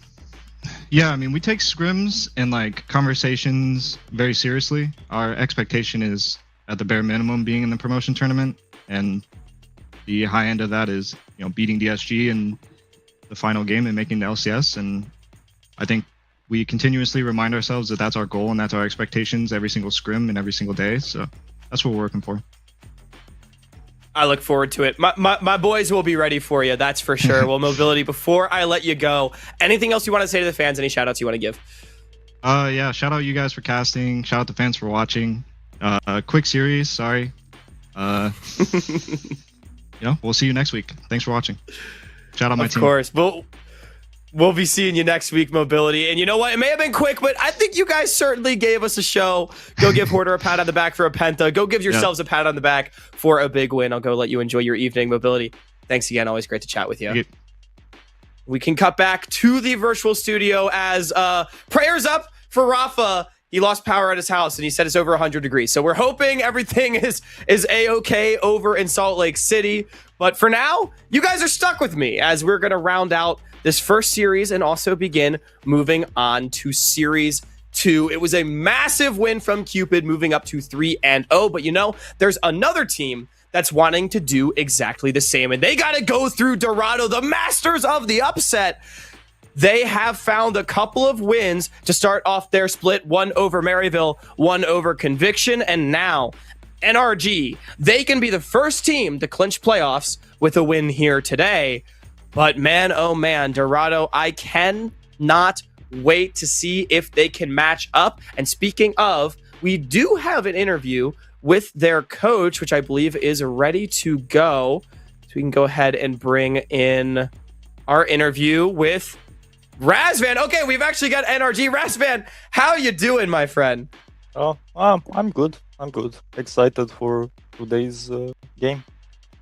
Yeah, absolutely. I mean, it's good to be able to talk to you again, NRG. You know, I think the last time you and I got to speak, it was still in the spring split, and I asked a similar question to Joey. But you know, a full year-long project. Just tell me a little bit about what that process has been like behind the scenes for NRG. I mean, that's kind of how they convinced me to join. We wanted to like develop some players through like tier 2. Yeah, we tried to get like the best talent available in tier 2 alongside with some like more tenured players that are gonna help them develop, right? And yeah, we like picked someone who is technically a development coach in me, alongside one of the like best other coaches available based on our like interviews at the beginning of the year. So yeah, spring split was a bit of like a split where we put a lot of like emphasis on individual development. Then we went to Korea to like bond more as a team, face the best players in the world, with like some of our players reaching like Grandmaster, Challenger, etc. And now like we're just turning on the gears more or less and trying to play a lot better as a team rather than to play better as individuals, you know. So we kind of did step 1, step 2 was done in Korea, now it's step 3, and hopefully step 4 is like win the promotion tournament. So that's awesome. I think not much question about the individual level of talent on your team. Tell me a little bit more about what sort of things you've been focusing on, how you feel like this team has been able to come together as 5 in this sort of step 2, step 3 of the process.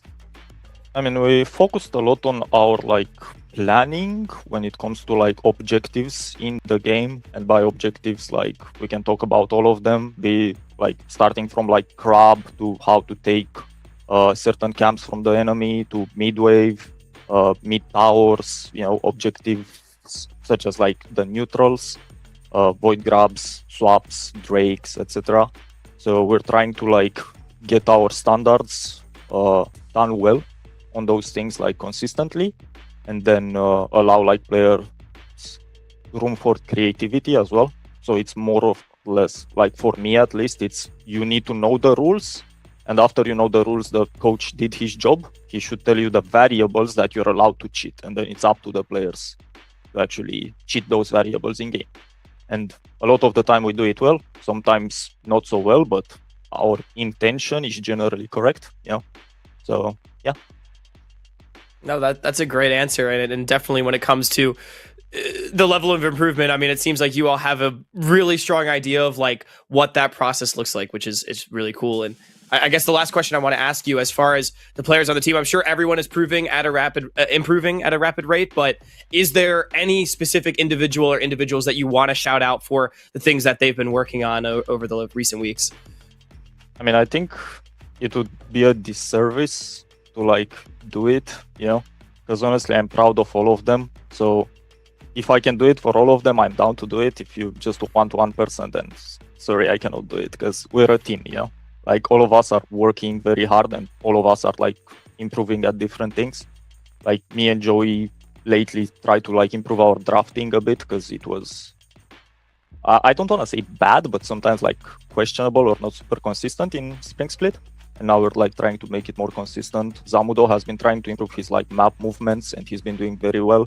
Kisno is working on his communication, and lately like he's turning into what I call the North American Skumond. He's a bit of a tempo police, and he no longer allows fun having on the Rift, which is good. You probably saw it in his interview yesterday, like chasing for random kills, etc. Honestly, as a coach, when I hear him like, I don't want to do this play, I'm going to Drake, I'm like the happiest person ever. Mini improved a lot with like his laning phase. He was one of the best laners in the league in spring. Now I would say on certain like champions, he's at an LCS level. Sushi is working on his weak side timers a lot because for him, I guess, it's a bit more of an adjustment compared to the rest of the like players because his role got kind of overhauled, right? We have a lot of mages for these patches, so it's not the like transferable skills that you get from an AD carry to the other. Because if you look at it, like Saya and Kaisa, both of them have to right click, one of them has to click back, the others has to like jump frontline, you know.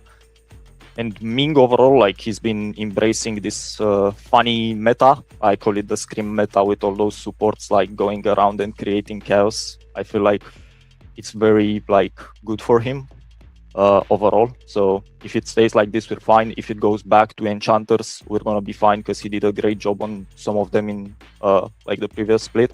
If it goes to like normal laning supports where you engage and play for laning, I think he's gonna be fine as well. Because yeah, like he improved a lot on his understanding of the role and how to use like Fog of War, how to move on the map, who to move to, which side to like strong side. Yeah, I would say like everyone improved, and I'm super like proud of all of them. We could all do more, honestly. Like you should never be content with what you're doing, but yeah, we're going in the right direction. So. I mean, it certainly sounds like it. That was an incredible answer because you're right. I mean, shouting out everyone improving on something is definitely the most valuable thing. Well, Razvan, thank you so much for the in-depth look behind the scenes for everything you guys are doing at NRG. Before I let you go, did want to open the floor for anything else you want to say, any shout-outs you want to give? I mean, shout-outs to my team. You know, they're doing a great job. The staff behind us at NRG is doing a great job. Shout out to Sironai because he was a great like instrumental part of our team in like spring split. He also hit challenger in Korea alongside 5mini, so we could say we had a team stacked with like mid laners. Yeah, I guess because my other coach always shout outs UCI, I will shout out Berkeley Esports. Hopefully they get a team to like challenge UCI because Zero actually got in there. Yeah, so yeah. That's awesome. Congrats to Zero as well. I didn't realize he was going to Berkeley. Well, good for him. Yeah. And and also one thing, shout out to our like substitute as well.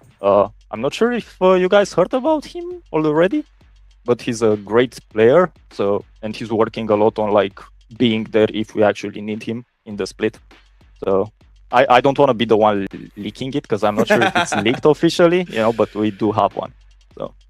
Interesting. Yeah, I don't know if we've gotten the sauce on that. Well, we can leave it to be an interesting mystery. Razvan, thank you so much again for taking the time to chat with me. I'll let you go get back, prepare with the team for the series against Dorado today.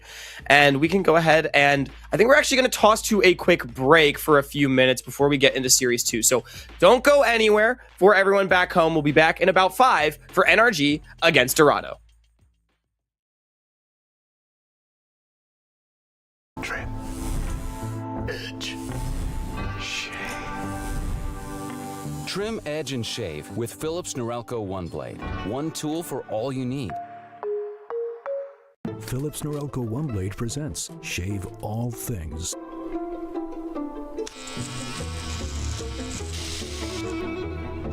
Your style made simple with Philips Norelco One Blade 360.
NACL is presented by Philips Norelco OneBlade.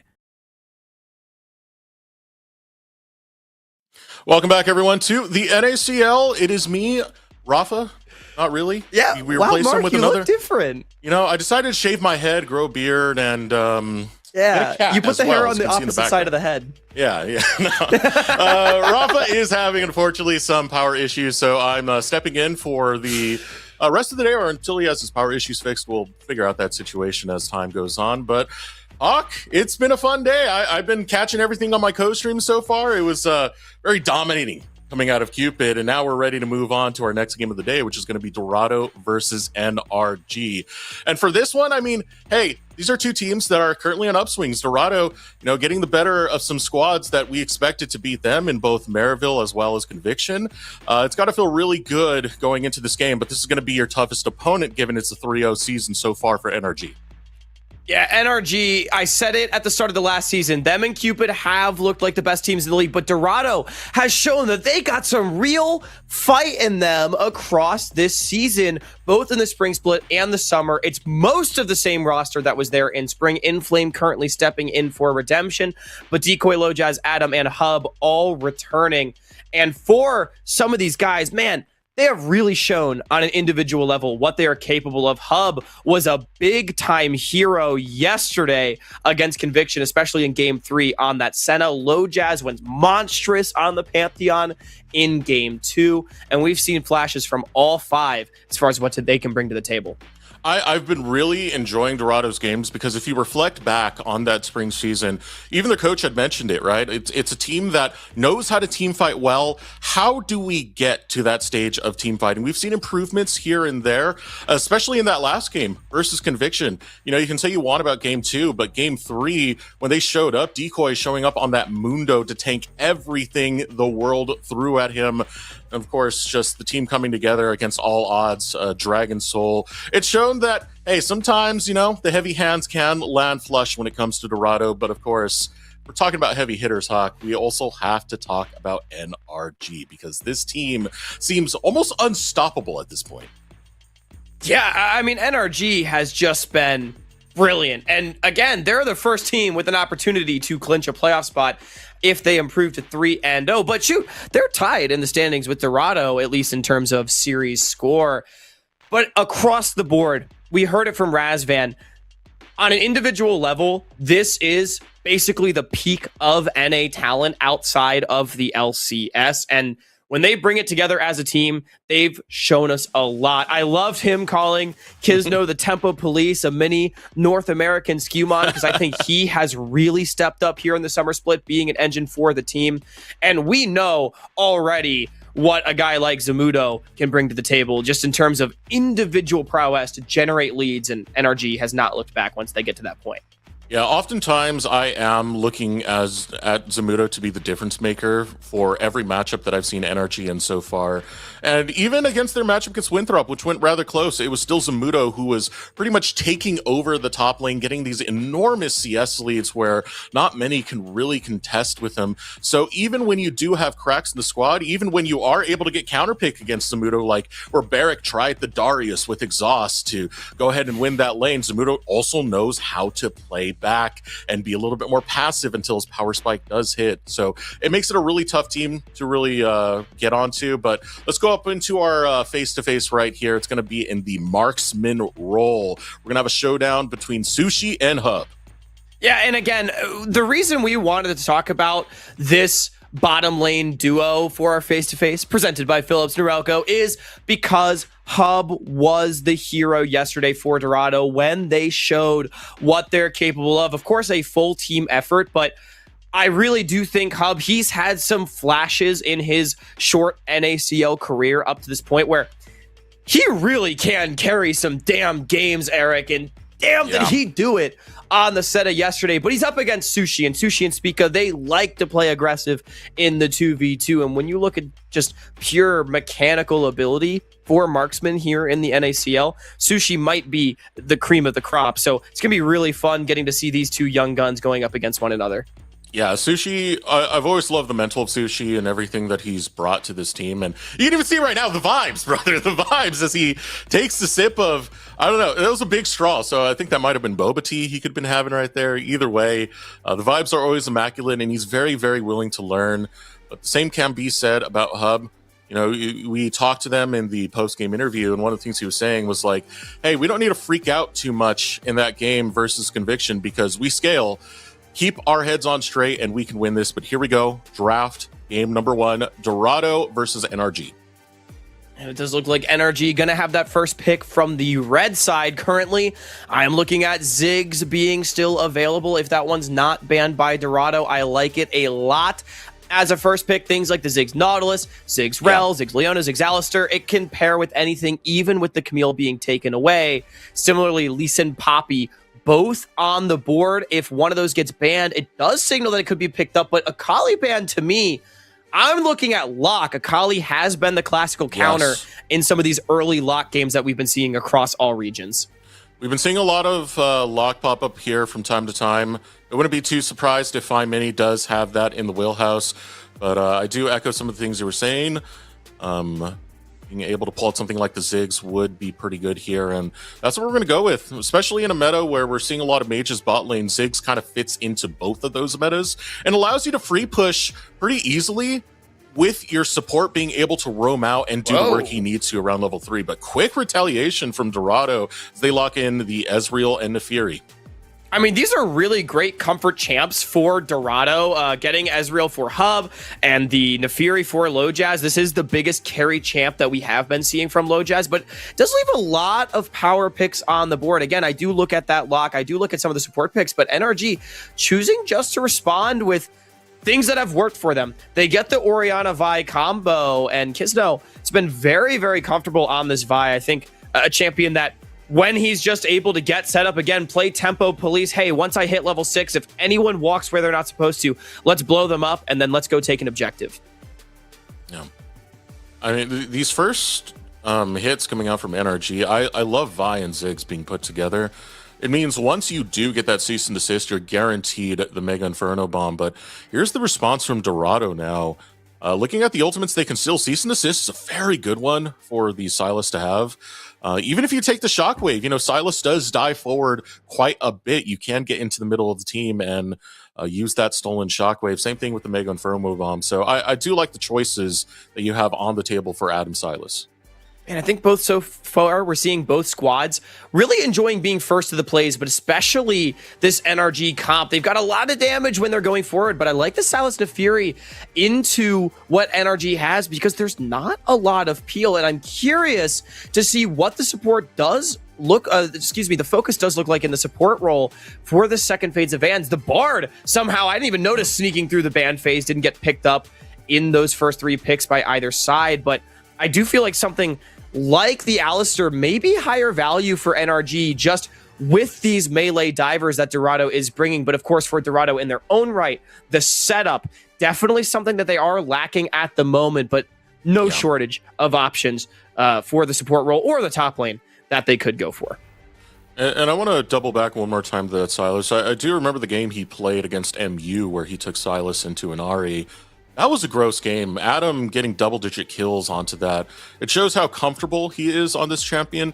Now we just really need something that's going to complement that well as we head into the second phase of the draft. And given it is game number 1, not that much off the table for supports when it comes to the engage prospect of it. You're only losing the Bard and Camille. One more ban that's going to take away the Karma. So this leaves a lot like the Nautilus, the Leona, all on the table if you want to really set up that engage. Yeah, or something like a Rel even too. I feel like oftentimes we do see the Nautilus Leona trade come through before the Rel Alistair, but I do wonder if Dorado, maybe they could deny Alistair for themselves. Although, as I say that, you know, I said NRG, I like that pick for them, but of course, giving over that ultimate to the Sylas could be so scary. So I'm going to be honest, I really like what Dorado is starting with for their composition. They can get a nice counter pick for Decoy in the top lane against Zamudo, and while we did talk about the individual level of Zamudo, he is just so good. I don't think the counter pick even helps. He has made even our best top laners look silly. It feels like him versus all the other tops is the biggest individual gap there is in the NACL. And there's a lot of great players in the NACL, so that speaks to Zamuda's prowess. But regardless, yeah, they just take Nautilus and they say, hey, Decoy, we're going to try to do the best that we can to set you up. This is a good setup now coming in for NRG. Grabbing the Galio, cease and assist, plus the hero's entrance is really brutal for anyone who's getting locked down. Of course, Hub is going to be the most at risk of taking that combo. And it could also be a means to setting up the Shockwave. There's a lot of inherent synergy that we got so far with NRG. Looking to go for their last pick here. It will be counter pick over to Dorado, so we're going to play it safe and take the Renekton for Zamudo. I think the Renekton makes a lot of sense. It's been really popular in these Ziggs comps. It provides decent, consistent physical damage, which is always something you're looking for when you do have the Mage's Bottom. And it's great setup. It can go in with this Vi, with this Galio, just lock down targets. Again, I do think for NRG, their composition really wants to be going forward. So, Decoy, what can you lock in to potentially punish Zamudo? Because they have some decent lane matchups here. But maybe it's just a Cassante. Maybe it is just a battle for survival. Yeah, I don't blame him. Sometimes you got to play more a little bit on the weak side angle of things, especially when going against Zamudo. Because even when you think you got the counter pick, things can go awry pretty quickly. Again, I reflect on the last game that NRG played. Barrick, that counter pick I had mentioned, the Darius with the exhaust. All he did was play back and utilize his first strike. And despite going down in CS, he was still up in gold without any kills. That's the type of player that Zamudo is. So it's very hard to actually challenge this guy in lane fully, but being on the Cassante will at least put you in a situation where you can play for your team a bit more.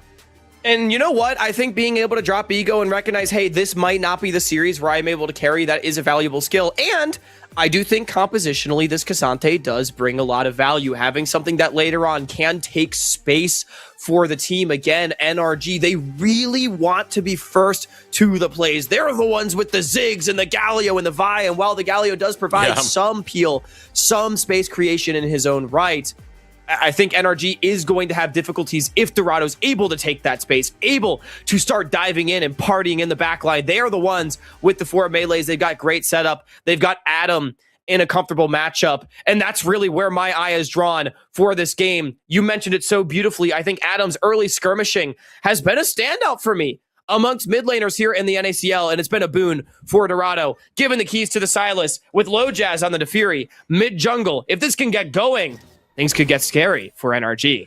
Game number 1, Dorado Gaming versus NRG. Both teams undefeated currently. One of these teams is going to add a number to that loss column. And the crazy thing to me, Hawk, is given the season, the start of the season that Dorado have had, I think there's some life in this team. I think there's a chance that they can not only take a game, but maybe even surprise for another upset. They did it with Conviction. They've done it with Maryville. I know Maryville a little bit on a slump right now, but I've been impressed seeing this summer split and the continuation of their growth from Dorado. And, you know, it's really impressive, too, because that's been the story, not just this split, but it's been that story all year for Dorado is, you know, a lot of people going into spring, they had them at Apex Mission Impossible as the easy shoe-in 9-10. Well, guess who didn't go to the relegation tournament? Guess who's picked up a couple of surprise wins to start this split? It is Dorado, and they are showing that they have what it takes individually to keep up in this league, and they're showing that when they do especially get out of the laning phase, this is a team with really strong fundamentals, really strong ideas for how to play the game, and we do get the cheeky level 1 as it was Inflame going for that move up the top side, trying to shut down the Tempo Police of NRG and take a couple of camps away from this Vi.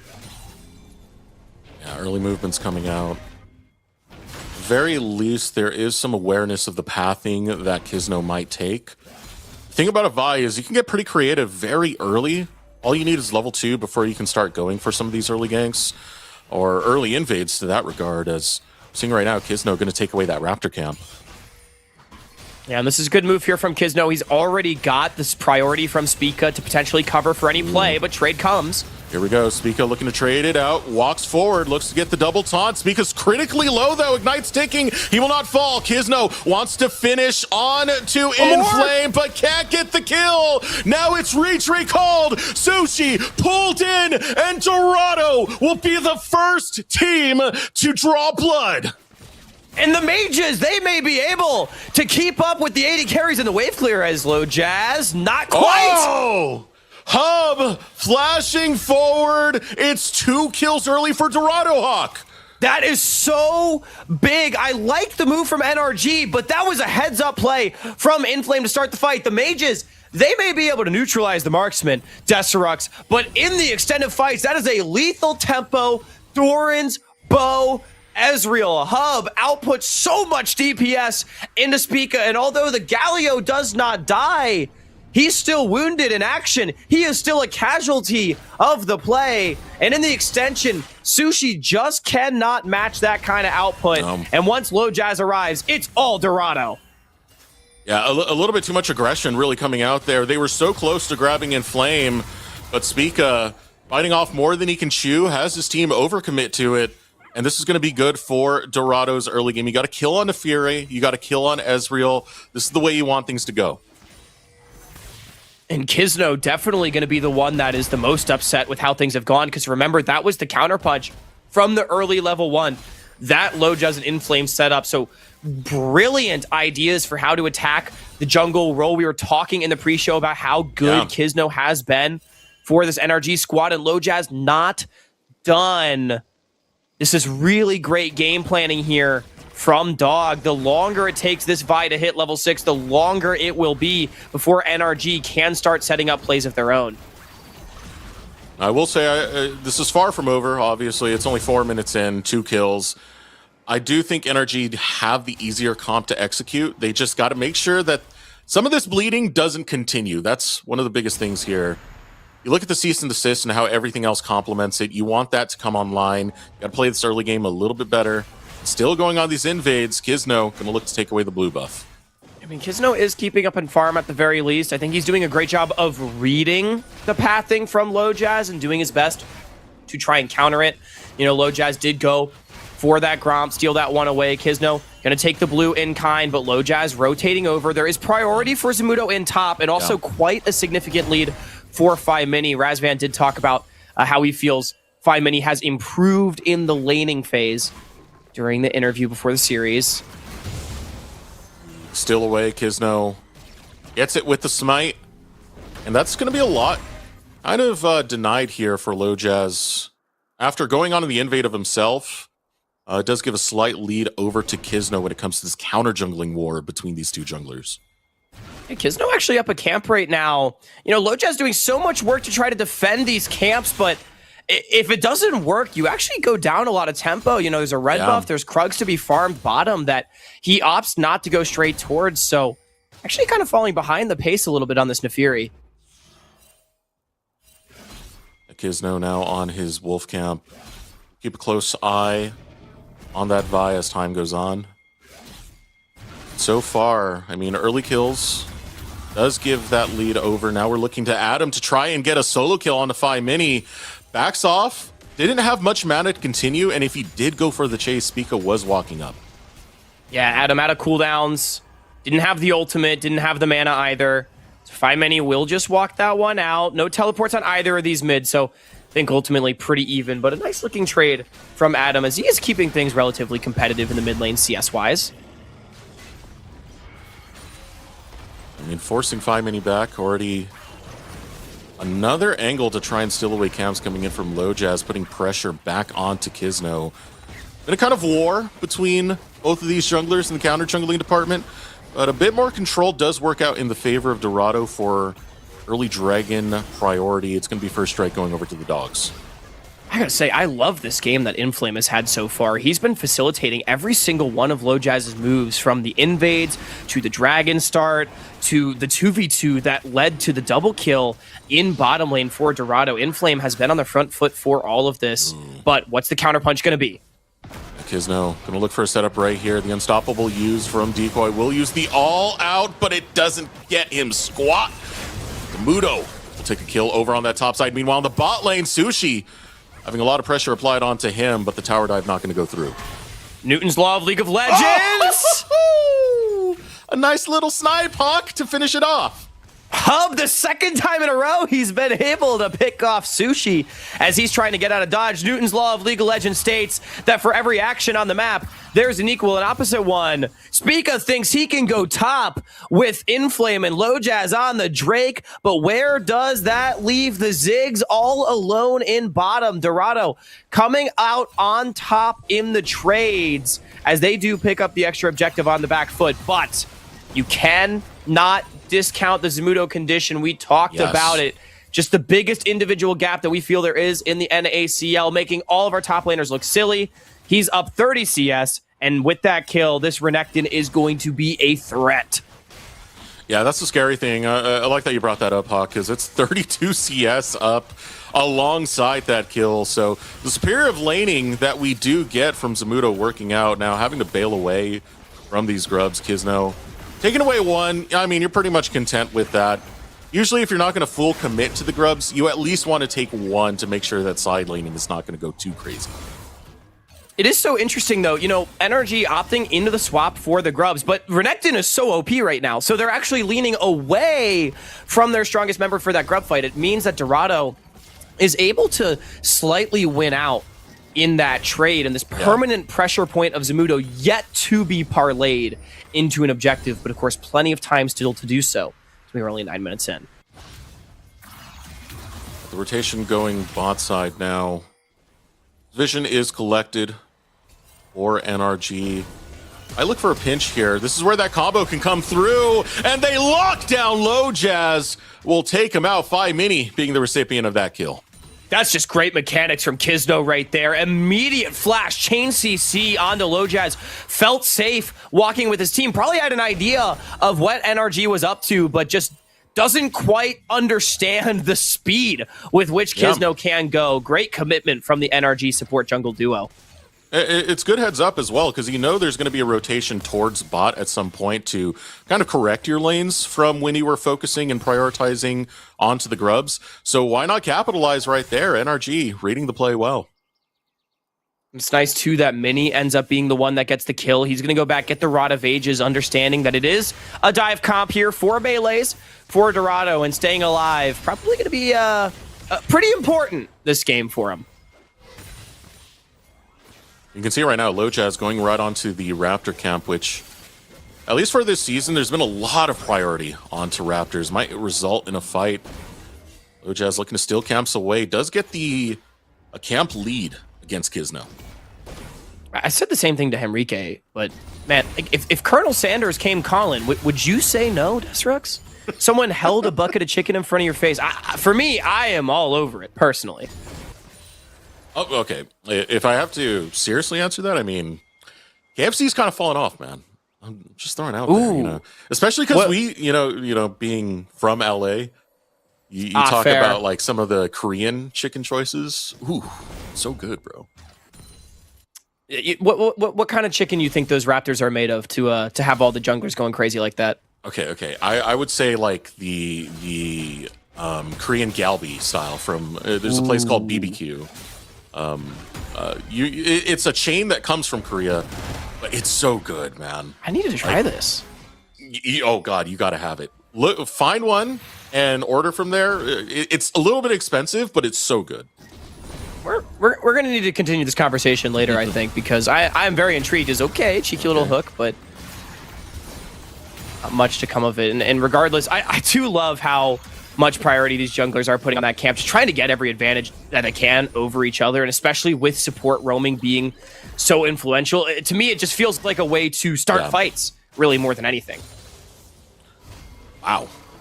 That's one way to finish your lane quest, just proxy as deep as you can go. Level 11.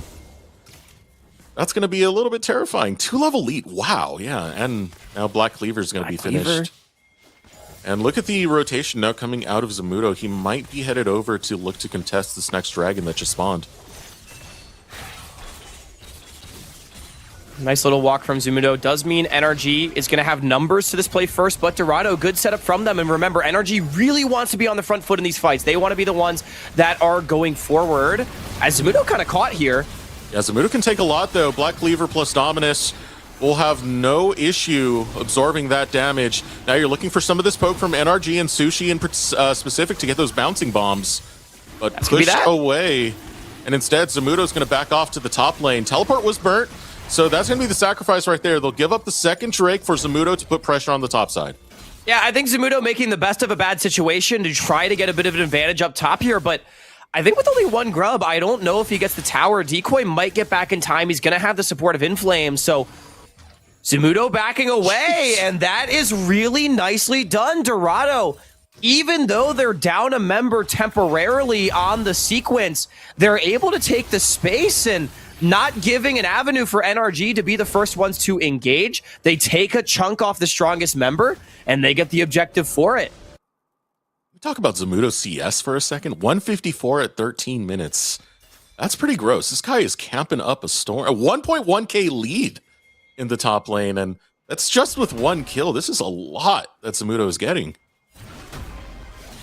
I just don't know how he does it. I mean, he seriously just does it to everybody in this league. Like, it's crazy because he has also not gotten any attention from his team whatsoever. It's not like this is some, jungle gap moment. As I say that, of course, Kizno maybe taking a look. And I guess, he did get the dive. I forgot about the from dive. Spica, yeah. Yeah, maybe he did, actually. Maybe he did. Depending on the year, it could still be jungle gap. That's fair. Spica going top lane. Spica still going up there as well. Our little duo junglers, as we'll put them with Kizno and Spica, still puts a lot of pressure on a Decoy. Again, Decoy was kind of expecting this to some regard. That's why he went Cassante. He's looking to play this weak side out a bit more. I think Cassante isn't the worst situation when he's put behind, but it does get a little bit bad if your turret suddenly gets demolished and Zumudo is the one standing in front of you. Decoy played that one out pretty well as Spica's caught. Rio depth charge used on Spica will flash over the wall. Hook narrowly misses Kizno. So the attack onto low Jazz. Control for Dorado on this bottom side as they look to grab another scuttle. This is something we've seen a few times now from Spica this year, though, is, just being a little bit ahead of his team when it comes to taking space. And he's been having to force blow flash defensively more often than not, which obviously, that's what the cooldown's for. But a lot of times as support, you like to have that one to create space for your team in the fights, find engages. So that is a pretty influential cooldown getting taken for relatively little cost for Dorado. That ultimate, or that pair of ultimates, I should say, should be back up in time for the Dragon in 2.5 minutes.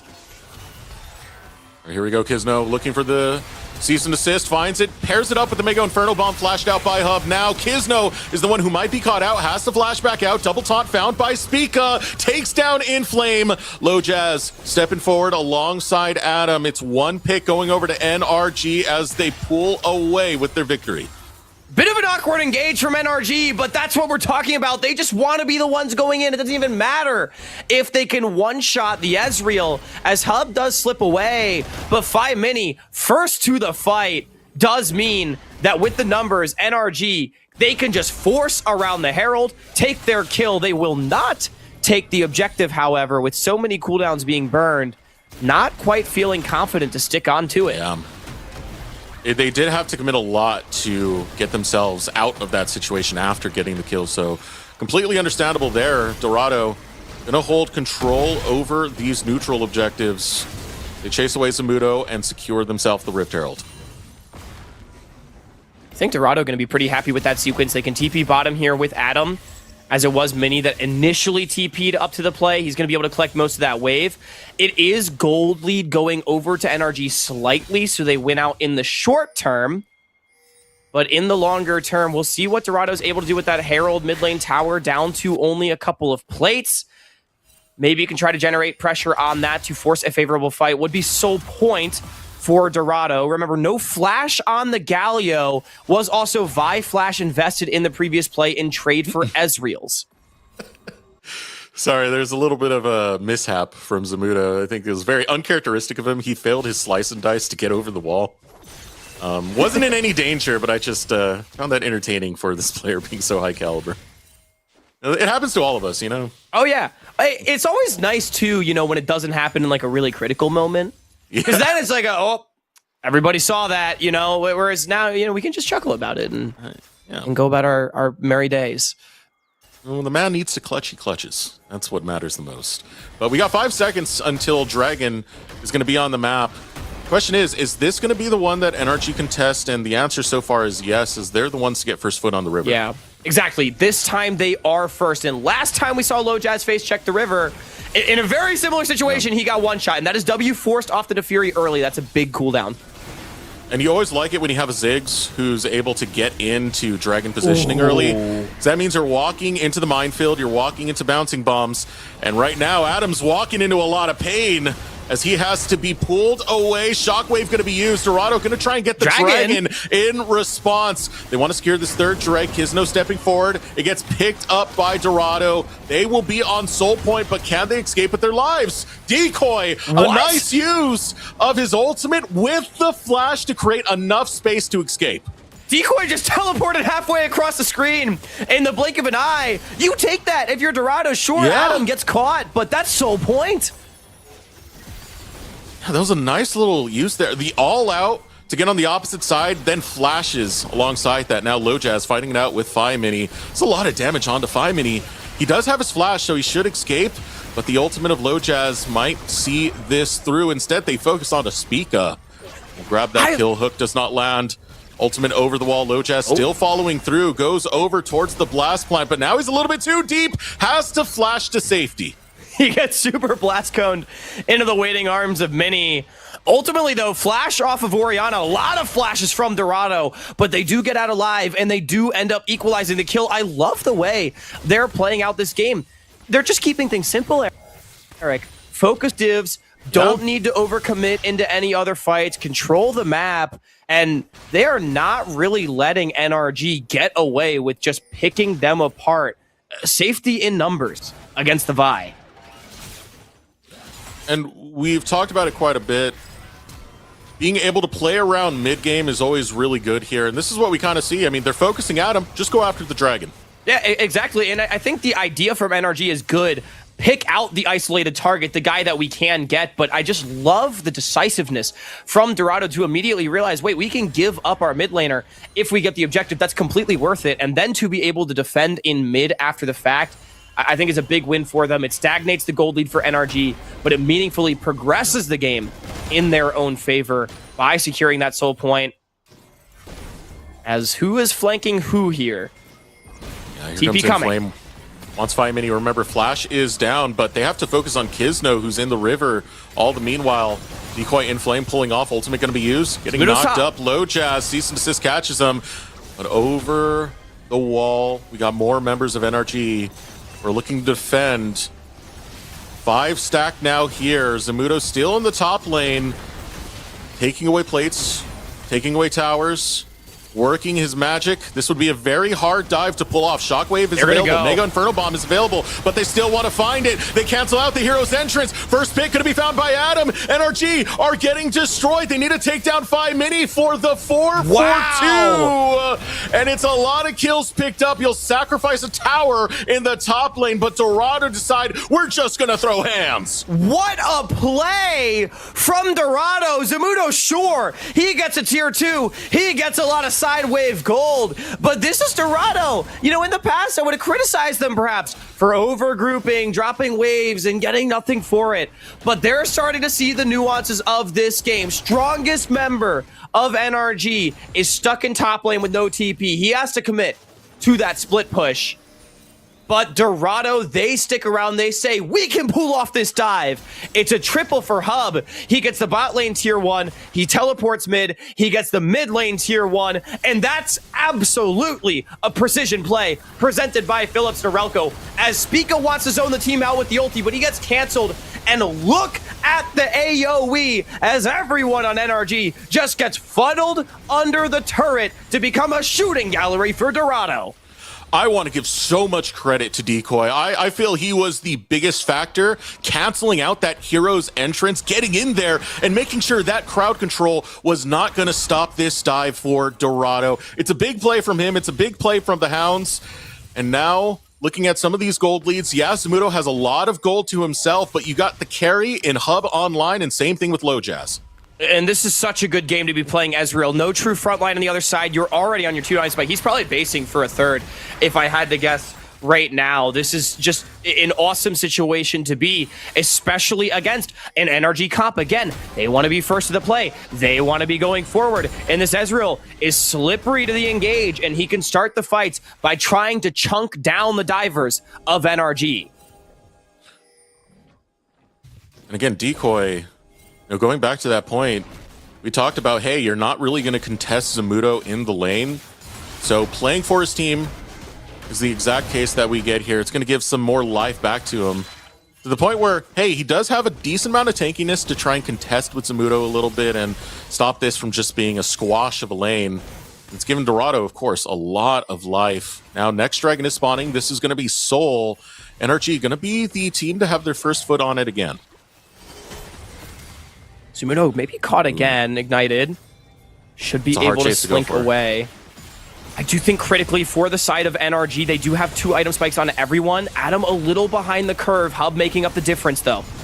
What does Kizno have here? He can't get caught out like that. He's got to get his ultimate out in time as Kizno does find it onto Adam. Shockwave looking to go off. Adam doesn't get it. Kizno escapes. They chase down Adam. Adam will fall. Zamudo critically low, but the hero's entrance will buy him time and space for NRG to come out ahead as critically low are the Hounds. Low Jazz stepping around the corner, wants to find Zamudo, but Zamudo will slice and dice away as he looks for the recall. His teleport is up and he can get back into the fight in no time. Yeah, Kizno also on the redeploy right here. He's about to come in on the flank. Hub and Low Jazz, they have HP to play with, but they don't have friends. You surely have to give this up. There's no fight here to be found. Low Jazz is too valuable to go in and give his life for this dragon, for this flip. So instead, NRG will stop Dragon Soul going to the Hounds.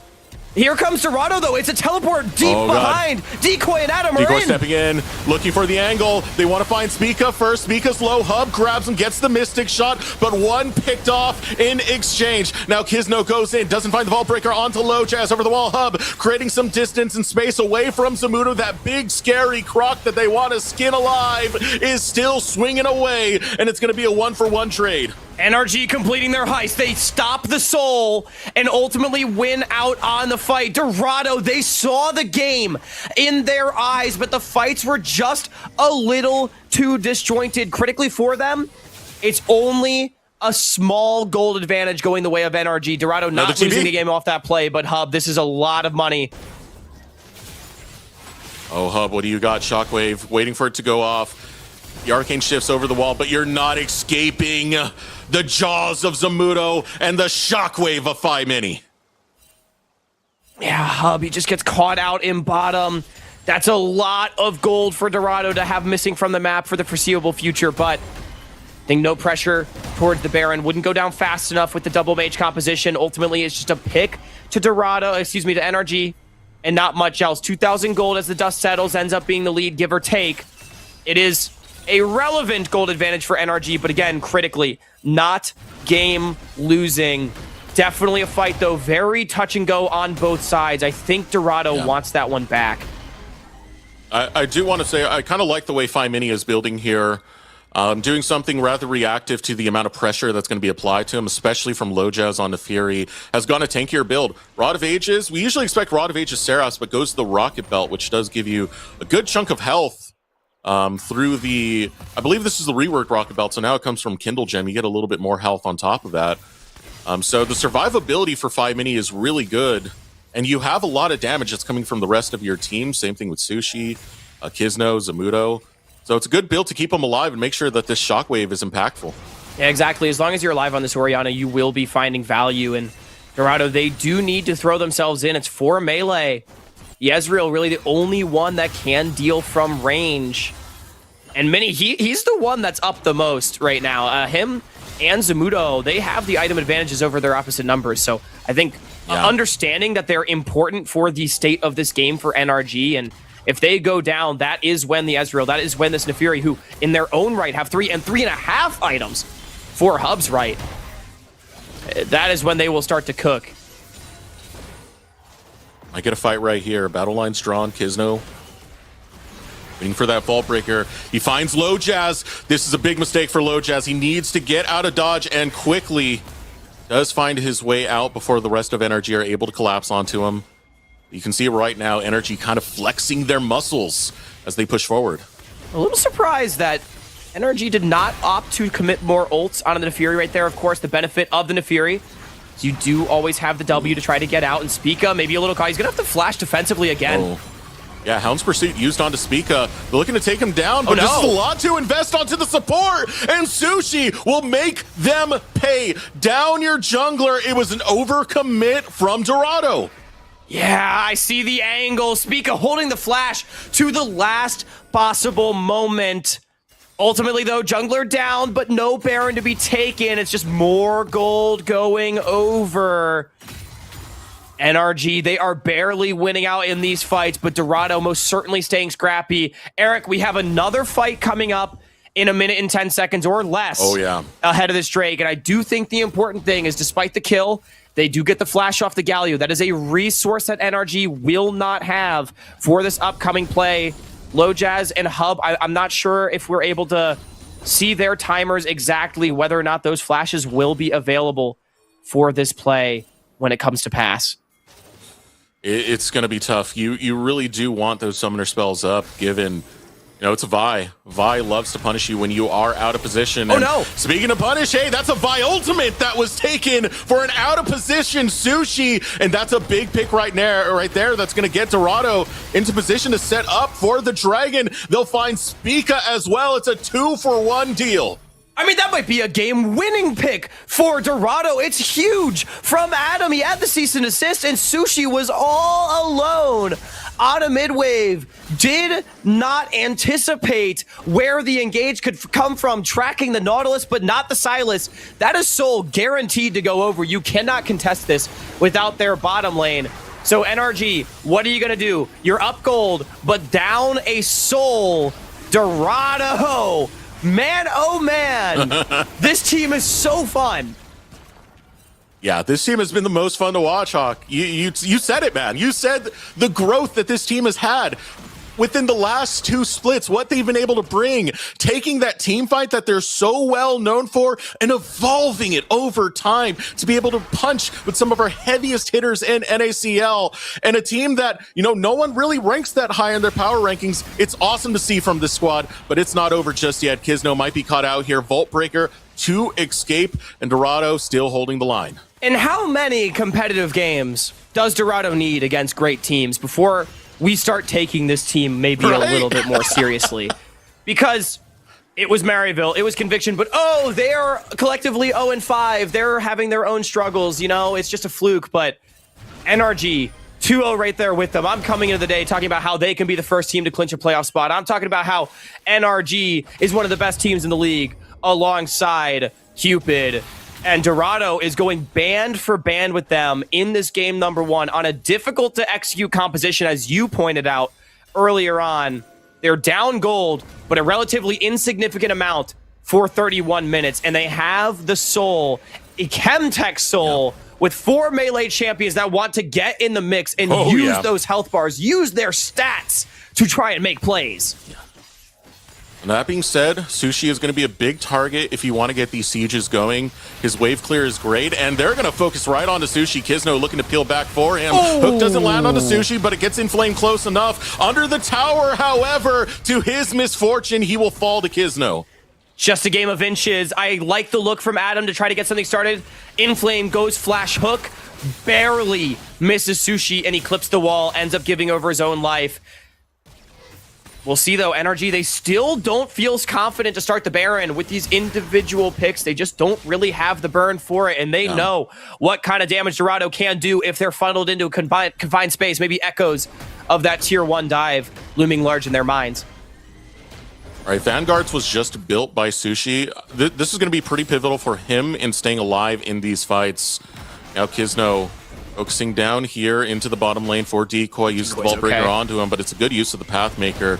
Still, Kizno is just going to keep swinging.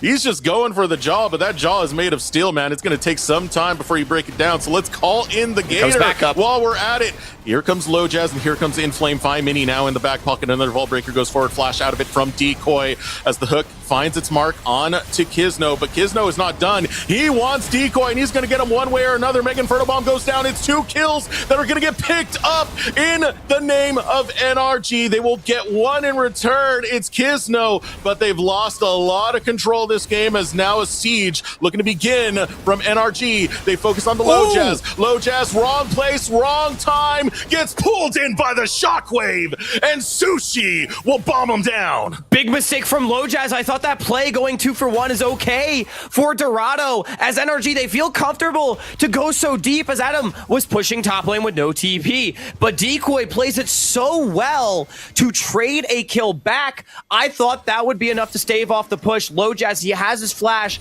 He loses it and still dies. He just needs to bite the bullet, realize he missed positions, and not get clipped by that Shockwave. Instead, it's the worst of both worlds. He dies and loses the cooldown. This is going to give a lot of priority to the Baron area for NRG, and this feels like the most substantial threat they've had under this objective the entire game.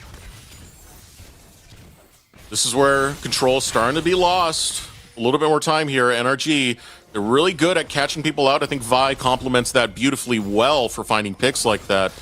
Credit to Kizno for really seeing that through, going against something as tanky as a Cassante, who's gotten into the later stages of this game, and knowing that he can still keep pushing for it. Resulted in a pretty good play for NRG. A lot of gold now coming back, and this is where it starts to get rough. This is the real test for Dorado when you're going against a team as strong as NRG. Level 20 for Zamudo, Guardian Angel on both him and the Vi. There's no searching for the engage. There's a Seekers on Adam. No such defensive utility for Hub. Going to be relying on the distance he can create into his team. It's Dorado controlling mid, but there's so much darkness that NRG must walk into, and look at Zamudo. He's lurking. This Gator is scary. There's a lot of damage waiting to be pumped onto you. It's with a Guardian Angel on top of it, so Zamudo can even play more risky to get onto this back line. Baron has been started up. Low Jazz over the wall. Zamudo looking to jump on in. They want to collapse onto a target. Kizno goes forward. Out comes the Mega Inferno Bomb looking to find the taunt. Already grabs Inflame. Inflame's the first one to fall. Decoy looking to scrap it out with Zamudo over on the opposite end. You still have the rest of Dorado looking to get away as the Shockwave goes off. Led off the Vault Breaker. True Shot Barrage getting some chip damage in, but it's not enough as Adam is the first one to fall. Health bar's low. Hub will take one, and it's unfortunately going to be done for Dorado as they're chased down. A 4-man stack going forward, and Hub is on the wrong side of the rift. Yeah, Hub is trying so hard in these fights, but he just doesn't quite do enough damage. Couple Qs going awry, and now it's a long chase. They know he's the carry. They got to remove him. Oh, he's locked down by the Ruthless Predator. A killing spree for Zamudo. Where do you go, Low Jazz? Maybe you just try and take some wolves before you go down. Fi Mini going on the hunt, on the chase, command attack. One more dodge over the wall, but there is the cease and desist. The Shockwave back off cooldown will put down the dog. A fight so long that Kizno's able to re-engage it, and the Elder does spawn. Dorado, they were in this game for so long, but it's going to be double super buffs to NRG. Not the game just yet, though, critically. Gold in their favor, objectives in their favor, but the game does continue. Even with the soul, it's still not enough to contest with NRG. They're focused right on this Elder. There's no taking it for Dorado. NRG going to be able to utilize this. They can transfer it right over to the Baron and continue stacking those buffs. Yeah, NRG, they're going to take a reset. They got a lot of money off that play. No rush with this Elder. Should be able to convert this into a Baron, barring any major mishaps, and then they'll have about 3 waves to play with the double super buffs. That's ideally the window to end the game. No turrets outside of the base to be taken. So it can purely be a siege, and that's going to be where the Ziggs really shows its power. And Dorado, they're going to have to defend accurately because there are copious engage tools, as we have seen on the side of NRG. One misstep, and they could just go deep and try to end this game. We've seen crazier things from Dorado. I remember the Conviction game. Conviction had Soul and Elder, and they still tried to fight around the Baron. This time they're not going to risk that chance, as this comp way too punishing if you do step up too forward. A big shout out to Zamudo and Kizno, who've done a lot of work in catching out the right targets here. Zamudo's been kind of separating Decoy from the rest of the squad by just putting that pressure there. Both those players having their Guardian Angels up is so devastating for what Dorado want to do and how they want to kind of move around in these fights. And now you're going to start to see turrets fall and inhibitors to follow. And it's so difficult to defend. I think the line for Dorado really has to be around that bottom lane inhib, which right now, the wave all the way up at NRG's tier 2, of course, they might not even go for the triple inhib. Maybe they can just look to end the game. Cannons pelting away at this first Nexus turret. You have to give respect to Mini Shockwave.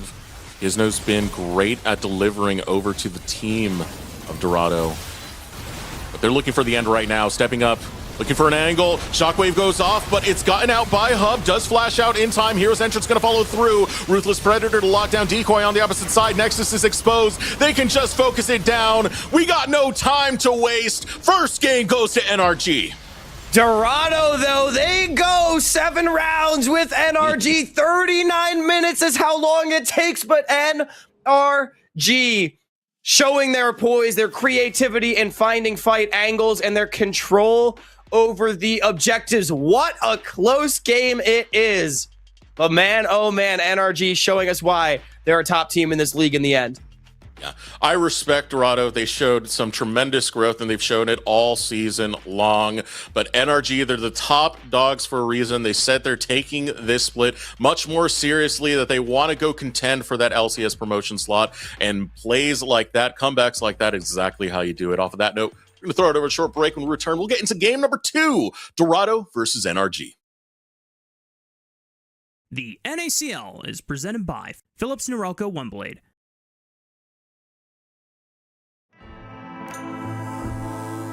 Trim. Edge. Shave.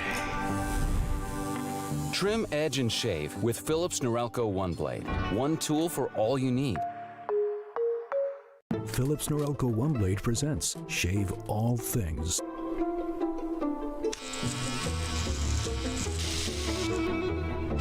Your style made simple with Philips Norelco OneBlade 360.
Edge.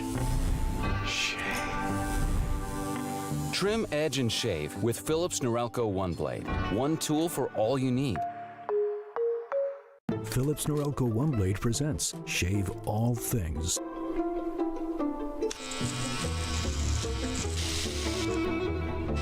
Your style made simple with Philips Norelco One Blade 360. The NACL is presented by Philips Norelco One Blade. Welcome back, everyone, to the NACL NRG versus Dorado. And Hawk, I gotta say, that was a fun game, number one. You know, you're going against a team as talented as NRG, and Dorado were able to give us a hell of a game. Yeah, it really was fun. Nearly 40 minutes back and forth. Dorado really taking their licks where they could find them. But in the end, NRG, I mean, shoot, Eric, let's not forget. They're still one of the top teams in the league. Their solo laners, in particular, Zamudo and Phi Mini, I think to the surprise of no one, looking a cut above the competition. Zamudo's been an absolute beast, and these gold leads that he's able to get is kind of insane. He outlanes time and time again. And even though he wasn't the most flashy in the team, the pressure that he generated every time Dorado were pulling off a big play elsewhere, like, for example, that outer tower bot lane dive that we saw, Zamudo's taking towers. He's taking plates. He's getting gold. And he's always threatening Dorado at any given state of the game. His laning is amazing. He does not belong in this league. He is a freak of nature. Please, let's somehow get him into tier 1 because he was an absolute beast. That being said, it was a team effort. I do feel like Sushi played his role pretty well in being able to wave clear, get the poke damage that they need to. But the two stars that stuck out to me in terms of playmaking, that's going to be Kizno and Phi Mini. This Phi Oriana combo was tremendous. Yeah, and I'm glad you brought up Kizno because I really feel like, especially as the game started going later, when that gold drops off a cliff, it really was Kizno just starting really intelligent fights. A lot of the times, the engages weren't even that good, but it was kind of hard, right? Like, Ezreal's the most fed, he can create a lot of space, he's very slippery.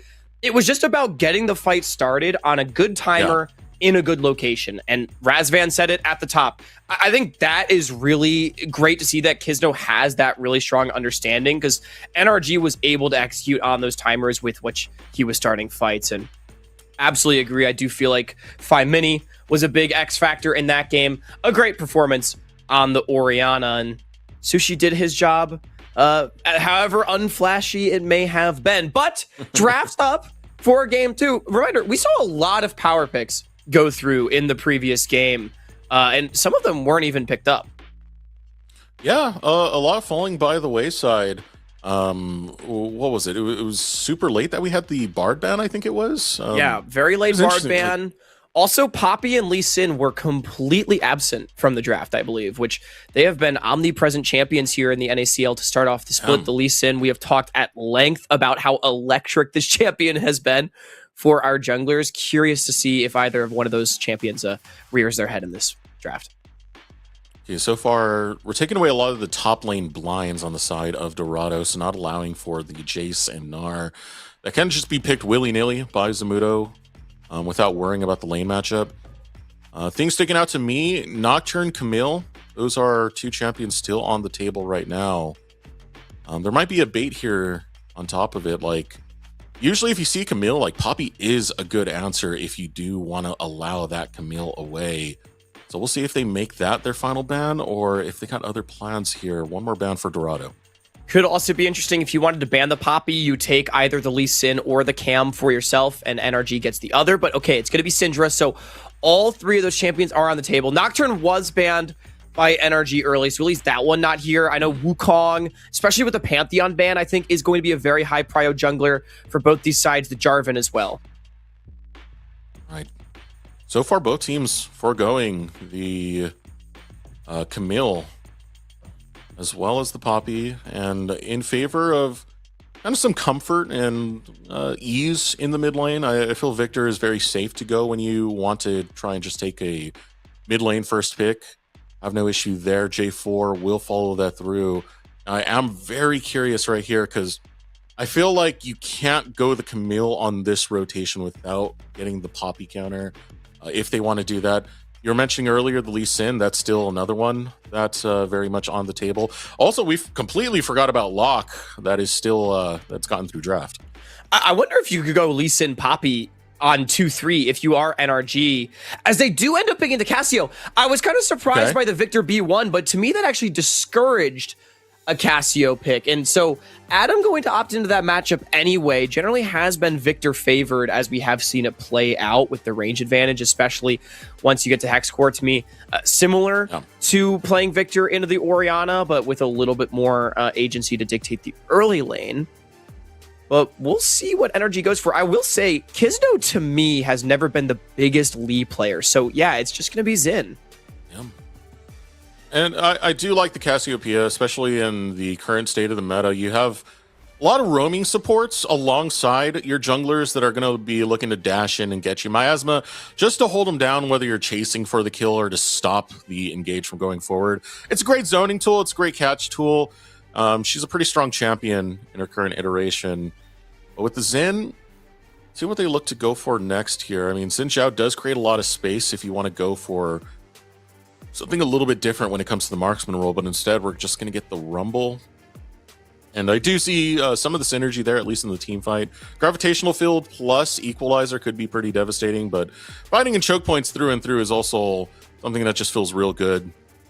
You can counter the Cataclysm a little bit with the Equalizer. Put J4 in a hole that he doesn't want to be in. Next pick for Dorado, Ornn. Yeah, I mean, NRG seems very content to just play standard, not really leaning into the high-octane skirmish meta that we have been seeing. Just going for the team fight, I think, going to trust in their hands, trust in their ability to play as 5 and simplify the game for themselves. Yeah. They are lacking a bit of setup for this Rumble at the moment. You do have the Xin Zhao good front line. Would expect, again, some flavor of tank support. Nautilus got taken off the board, but there's still Leona, there's still Alistar, there's still Rel, and there is still Bard, which, again, very absent from the pick and ban between these two teams, despite being highly prioritized by virtually every other side. Yeah. So now with that Ornn picked in, I'm going to fixate on that a little bit. I do like the fact that Decoy has opted for that because, again, we talked about playing weak side into Zamudo. Sometimes you got to accept that, you know, you're not really going to win the lane, but you still want to be effective for your team. And Ornn does that perfectly. You're always going to have the Call of the Forge God. You're always going to have the battering ram to go ahead and knock people up with the pillar. So it does allow Decoy, regardless of how his lane goes, to still be effective for Dorado. And the nice thing, too, is it's a pretty decent matchup into the Rumble. You do actually represent some kill pressure once the Ornn does hit level 6. And even regardless of that, scaling nicely into the game and having ability to farm at range. Sure, you'll lose push against the Rumble, but having a lot of play nonetheless. As, okay, Rakan is the ban. I mean, I feel like both sides basically just want Leona Alistar, unless we're going to see something really weird again. Bard is open, but I just feel like we've seen this champion be deprioritized by both these supports, and I think we are really looking at both sides just wanting to play for team fights. I don't think I'm expecting much creativity on either side. You weren't, huh? You know, out the Ashe we've not here. seen too much Ashe Sarah in the summer split. This would be different. I don't think we've seen Ashe at all in the summer split so far. This is the first Ashe for at least the summer split. As you alluded to, Hawk, it was played a lot with the Ashe Seraphine combo that we had in spring when Enchantresses were big. But this kind of changes things up a little bit as NRG gonna go for the Lucian Milio. Hey, maybe we're back in spring. Maybe it's time to bust it out, and it is. Enchantresses are back, baby. Okay, yeah, I mean, this is pure team fight. This really is spring meta. I feel like the Cassiopeia really the only champion that wasn't a part of that, and it's really interesting adaptation. I'm kind of surprised that with all of the champions we've seen go bottom lane so far this split, Ashe has been absent from that. But regardless, Hub going to go towards it. It does encourage NRG to go more towards this Lucian Milio lane-focused combination so that they don't get bowled over by the Ashe Sarah. And we're seeing an NRG composition with a lot of mid-game power. You have the Rumble, you have the Xin, you have the Lucian. Great ability to control space and to put Dorado in awkward situations. However, I mentioned setup, and they don't really have a lot. A lot of great defensive CC, but it could be difficult to get on top of members of Dorado, lock them down, and be able to fire in the damage. And for Dorado, they have a really standard 2-threat composition. Cassio, Ash going to scale great into the game, and a very stalwart front line to stand in front of them. I think the biggest concern really is going to be around that white item spike, when the Rumble, when the Xin, when the Lucian are so strong, making sure those fights don't go too poorly. Game number 2, NRG, Dorado Gaming gave us a slugfest in game 1. Let's see if that continues in game 2 as Enchantresses are busted out once more. I know. How sideways has this meta gone, where I would have been less surprised to see the Seraphine picked in the AP carry, marksman, whatever you want to call it, role, as opposed to in support from Inflame. But again, I would imagine this is just comfort. Last game, it came down to the team fights. Dorado, they did not quite have the execution. I think you alluded to the fact that execution was more difficult for them. So why not simplify? Why not go pure 5v5? And NRG, they're going to try to justify that with some of the more skirmish power that they have around these early objectives. I mean, it is pretty standard 5v5 front to back. I think it's pretty easy to execute on top of it, so you are going to enjoy that. You don't have a true tank on the side of NRG that they can really play around. You're mostly going to utilize Xin to be the big space maker and kind of absorb that with the Crescent Guard. But I do think that doesn't mean that NRG have a bad comp here. They can still fight for days. I think the Milio is a good answer when they saw the Ashe pick, knowing that, hey, if we're going to deal with that beat drop and everything else that Seraphine brings, let's get the Breath of Life to take away a lot of that crowd control. And of course, Zamudo, if he does get a lead, and most likely, more than likely he will, equalizer damage will be insane.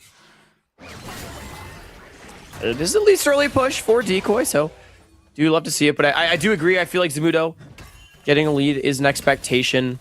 For me, though, my eyes for Dorado very much drawn towards this mid lane, because not only is the top side of NRG sort of the strong point in the early stages, Adam picked into this matchup that generally is fairly comfortable for the victor. And as you saw, it's a nice trade early on. Kizno, though, level 3. All right, here we go. Kizno looking for the 3-talent strike, finds the knock-up onto Hub, and just like that, he's gone. Gets picked off, didn't even burn his flash in time. It's a double kill for Kizno as the audacious charge will double up for NRG. Dorado not ready for the 3-camp gank. Great creativity, great adaptation from Kizno to get a double kill for himself. Lane phase was a big part of the story for Spica and for Sushi in the spring split. I feel like we've not gotten quite as much of that to start off summer. But how about that? Early play from NRG. Oh man, it feels so good. Kizno, definitely an immaculate jungler. When we talk about top 3 junglers, I think Music's in the conversation. Very easily Dardoch. Kizno, of course, is in that conversation as well. The very smart pathing to go ahead and punish that immobile Ashe and get this lead, get this party started for NRG. Yeah, and I mean, Lojaz, sure, he's going to be up tempo on the camps, but he full cleared towards bottom. There was no opportunity with so much blue river coverage. Look at the wards that NRG's put down. No counter invade, nothing like that. So sure, Kizno's going to be a little behind on his clear, but it's not going to result in some massive camp advantage for this Jarvan. And obviously you do take that double kill, basing for a tunneler as opposed to just the long sword of the J4. And Decoy taking a bit of a beating from Zamudo in that last bit. Does have his teleport available, so not the biggest situation. He can just play back, and if he gets too low, take that recall. But you do see the pathing from Kizno. Yeah, might be a dive. As Lojaz's bottom, he did get some Krugs, but I don't think there's ever a way you can dive this Lucian Milio, even with them being down some summoners. Just too much HP. See right there, the punish coming out of Sushi is now, here we go, the dive now set up. Decoy gets a double knockup, but it's all for naught. Will not pick up Kizno. And it's a brilliant dive coming out for NRG. Kizno getting busy in these early stages. Yeah, and Zamudo yet again just gets an early dive. He's chunking out Decoy, and And Decoy's just got to be a little bit more accurate in these trades. He doesn't have the help to bail him out of a difficult situation. And Kisno, great job managing to survive despite not having Flash. Thought Decoy might have been able to trade him back, but no such luck. And these early stages, I mean, Kisno's really influencing the map. He's gotten his play bot lane, he's gotten his play in the top lane, and it's going to feel real good for him. Xin Zhao, great duelist, great ganker, has a lot of tools that he can work with here. And even when he needed him to create space for the team, Kisno does it well, and there's a reason why, you know, it's thought of so highly with everyone else as Decoy getting pushed away. I think Zamudo going to be pretty happy to invest the ultimate just to keep the Ornn that low. Really just take control of the lane and try to emphasize his advantage. I think we might have spoken too soon when we said Decoy had the early push on the first couple of waves. And you also got to remember, Kisno was substituted in back with DSG at the start of this year. You know, it took Sentinels to 5 games. You know, this is a very capable jungler that NRG are playing with right now. Yeah, I think a lot of people felt, you know, that Kisno really brought a lot to the table at the LCS level. I think most people would agree that he should be the next jungler up. He's really been at such a high level, constant improvement since he really started his career in 2023, back in the CB gaming days, going over to Lit, promoting into the NECL for the first time, and he has not gone back to Tier 3 since then, which is really great to see. So I think Kisno definitely a highly regarded player, and he really has been brilliant. I was kind of disappointed. I thought in spring he played fine, but he wasn't really carrying games for this NRG team. He kind of just felt like a passenger. So in summer, I think he's been just playing so fantastically to really make that comeback. Here comes the gank on to Zamudo over in the top side. And good timing out of Lojaz, catches Zamudo in a bad position, punishes the flash being down. This is what you want. I mean, you get so much crowd control from this top jungle. Lock down that rumble and get that kill. Yeah, exactly. It's a kill onto your Jarvan. You know, it's not exactly the lane you want to be making a play, but it's just a nice look. They understand, hey, it should be a pretty free kill. We got the CC, we got the setup. He's got no way out. And so they just go trying to bail Decoy out of this difficult lane a little bit, keeping this Ornn definitely within striking distance and that 1v1 matchup, denying a wave. So a little bit of life given back over to Dorado with that gank coming out from Lojaz. But we also have to focus on the mid lane once again. This is something that you were very much highlighting. Adam holding his own with 5 mini. It's got to feel good so far. The Snake, you want to keep the Snake going, keep the farm coming in. You can get kills. The earlier you get that Rod of Ages, the better. In last game, it really was Adam. He was the one dropping the waves to try to make so many of the plays that put Dorado in that game, but it also meant that individually, okay. And Chanticleer Arrow going to go wayward. But we have Lojaz down here. He is spotted out by a ward, which let's get cleared out. You gotta watch out. Inflame's not level 6 yet. That's the only kind of saving grace for this bot lane of NRG that allows them to still position around it. Kisno now in the back pocket. Lojaz stepping up for the grubs. Wants to chase Lojaz away, but again, kind of difficult right here when you have that Ashe Seraphine combo.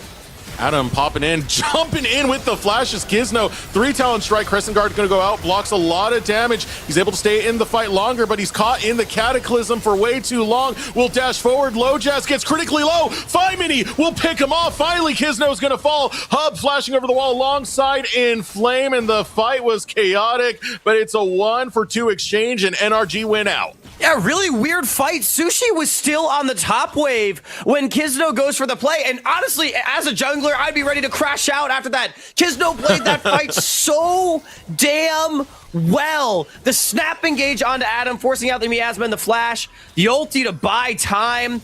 Ends up still converting for a 2-for-1 and a fight win for NRG. But man, if Sushi's there, I think NRG just wipes them.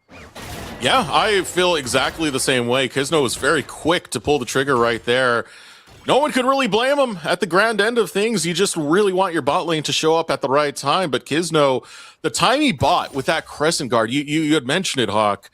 Good God, man. He was just dancing around the Cataclysm to make sure that he wasn't going to take that much damage. I mean, that was some of the most gnarly Xin Zhao play I've seen in a while. Just so well done from Kisno. And obviously, you know, we don't know why Sushi wasn't at the play, what the comms were exactly. I do think those are the little inaccuracies that NRG wants to continue working on. Still a really nice play from them, and I don't want to take away from the fact that it does extend their lead up to a nice 1.8k. Speaking of extending leads, Zamudo is still doing lots of damage.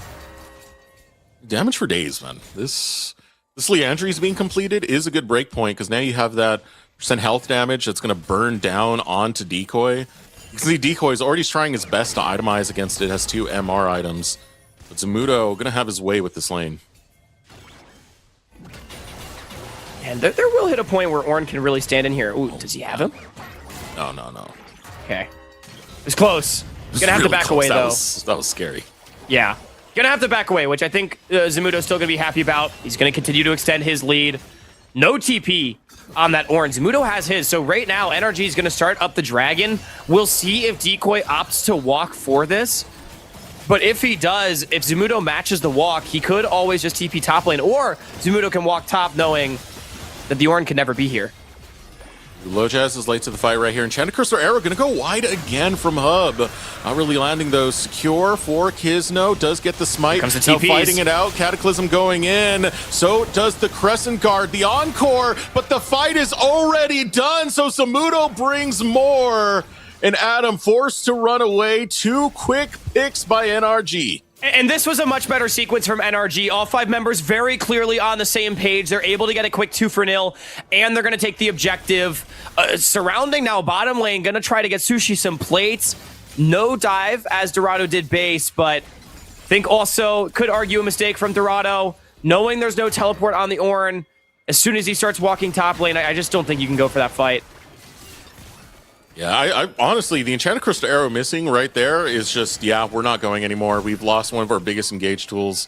Don't have a true frontline tank. Seraphine's too far away. Let's not chance this. I think gambling right there, not the best choice for Dorado, but NRG are going to love it as Kisno wins out the smite. Ooh, and here we go. Might win out a little bit more. 5 mini. And right after Adam. Does have Inflame nearby, so it's not the biggest worry, but man, that pressure was huge. You know, Adam kept up in this lane for a while, but after that fight where Mini, he gets some gold around the grubs, he comes back, he's got the upgraded Hex Laser. It's been difficult. Adam really starting to fall behind in tempo in mid. He's down a level. He's down multiple waves of CS. He's down a kill.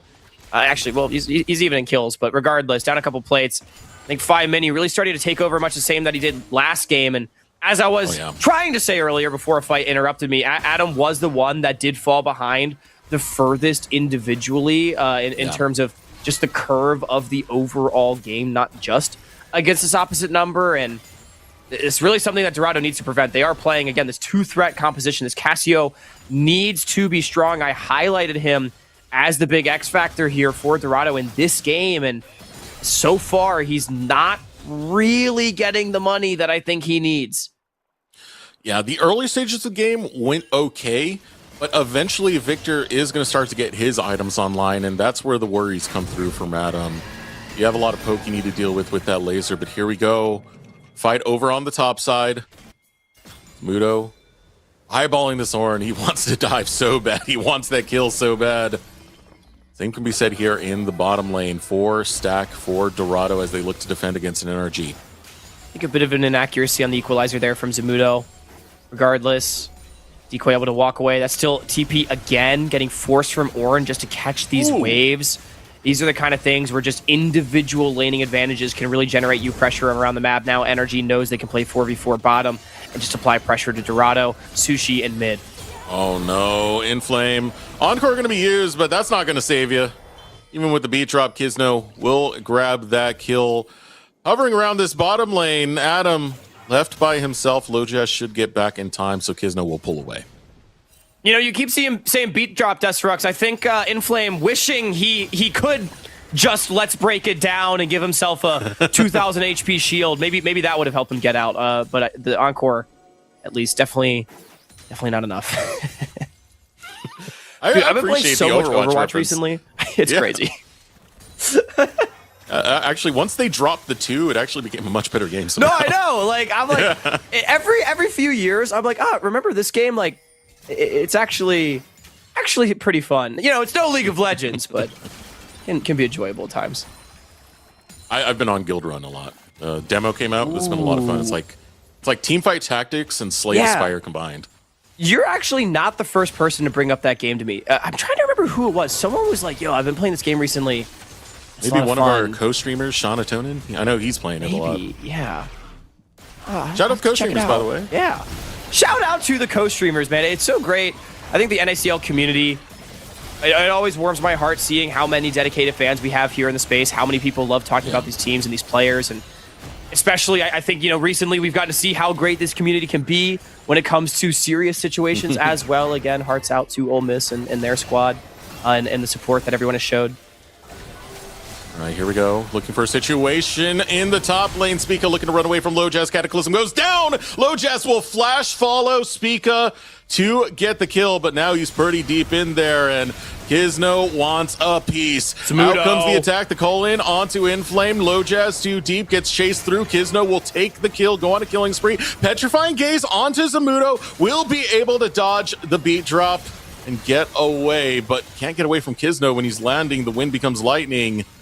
He charges forward with the audacious charge, not set up in a good position to go for the dive. Ooh. Owen Hub, okay, not going to get jumped on by Sushi. Spica getting caught out a little bit right there, but Zamudo shows up with the TP. He's just so strong. Oh, here we go.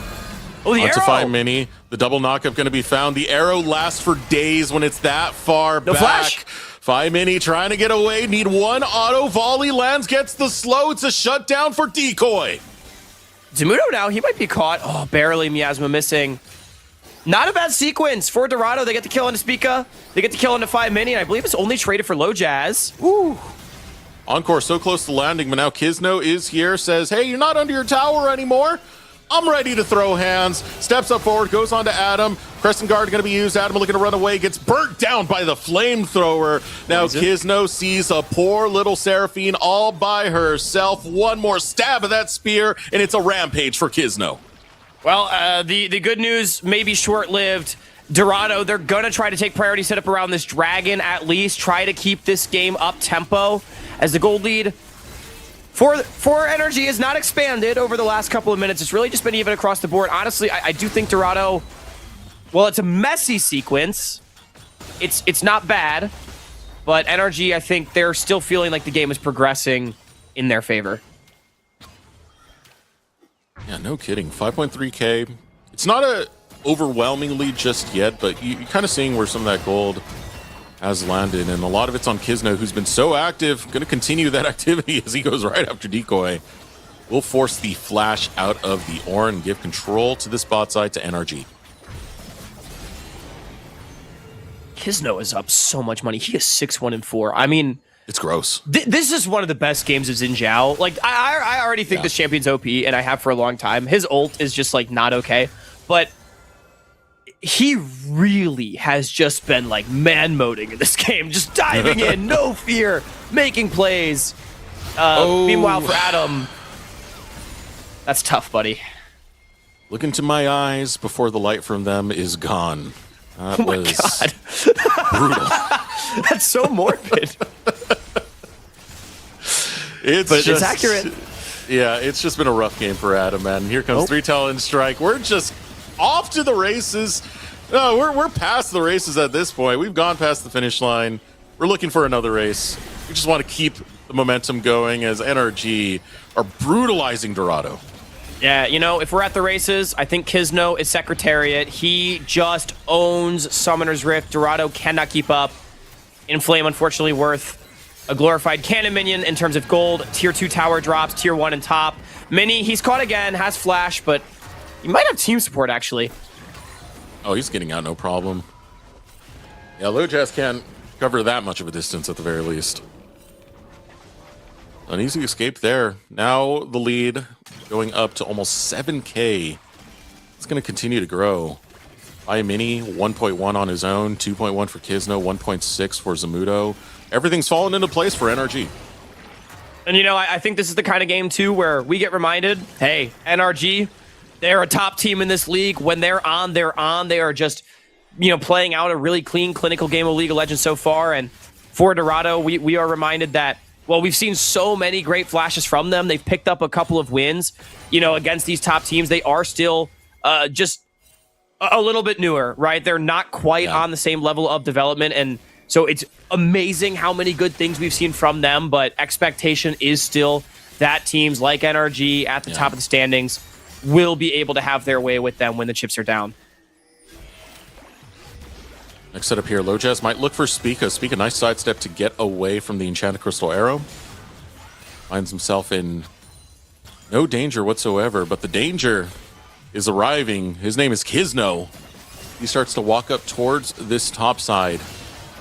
Talked a lot about the growth of Dorado. I think it's important to mention some of the growth that we've seen from NRG's players over time. Sushi, he was on Dorado at some point, and a lot of it was him getting past, not being just great at Kaisa, but expanding his champion pool, getting better in laning, knowing how to play from behind rather than just with the lead.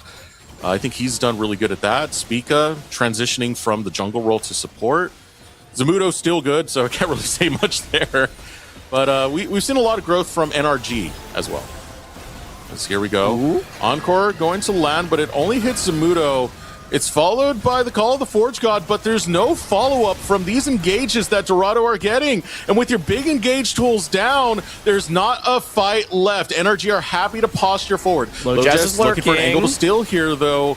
Wants to grab it. The fight's still breaking out. Mini looking to run away from this one as Hubs begins to burn. Will be taken out by the laser of Mini. And that's one pick onto the carry. NRG going one up.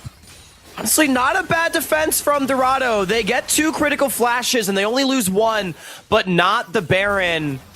Hub might be up in time to where they can contest this dragon, but even if not, we're not really at a critical moment in the game for Dorado so long as that Baron doesn't fall.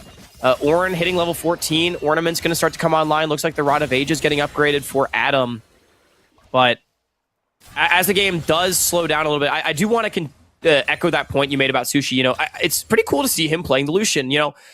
I think no one ever questioned when he came into the NACL how great of a team fighter he was and how much raw mechanical talent he had. But I do think, understanding of what waves to play and how to generate map pressure and to your point, like laning, all these were concerns for this player. And Lucian, very much a champion where, you just want to control the map through mid lane, make sure the enemy AD carry doesn't get to play the game in the mid stages, and it's a very different look for him, and I do think he's playing it out nicely this game, despite not being a part of most of the plays and most of the kills. He's really not allowed Hub and Inflame to get into the game in the way that they would want.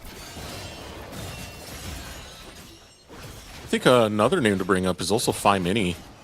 Who would have thought that, one of the players from Apex Mission Impossible would be one of the biggest contenders in the mid lane? He's also popped off and grown quite a bit since those days, and even when NRG were doing the rotating roster, going between both Sirenai and Mini was always the one that kind of stood out the most. No disrespect to Sirenai, did have his performances as well, but Mini is a really, really good player to really sum that up. And, Mini is so cool, too, because, he kind of started in the NACL, basically. He really came up after I was covering Tier 3, which, most of these guys, I covered their careers from the start. Mini is so new, so definitely to your point, it is awesome to see that he's really been recognized as a true talent in this region.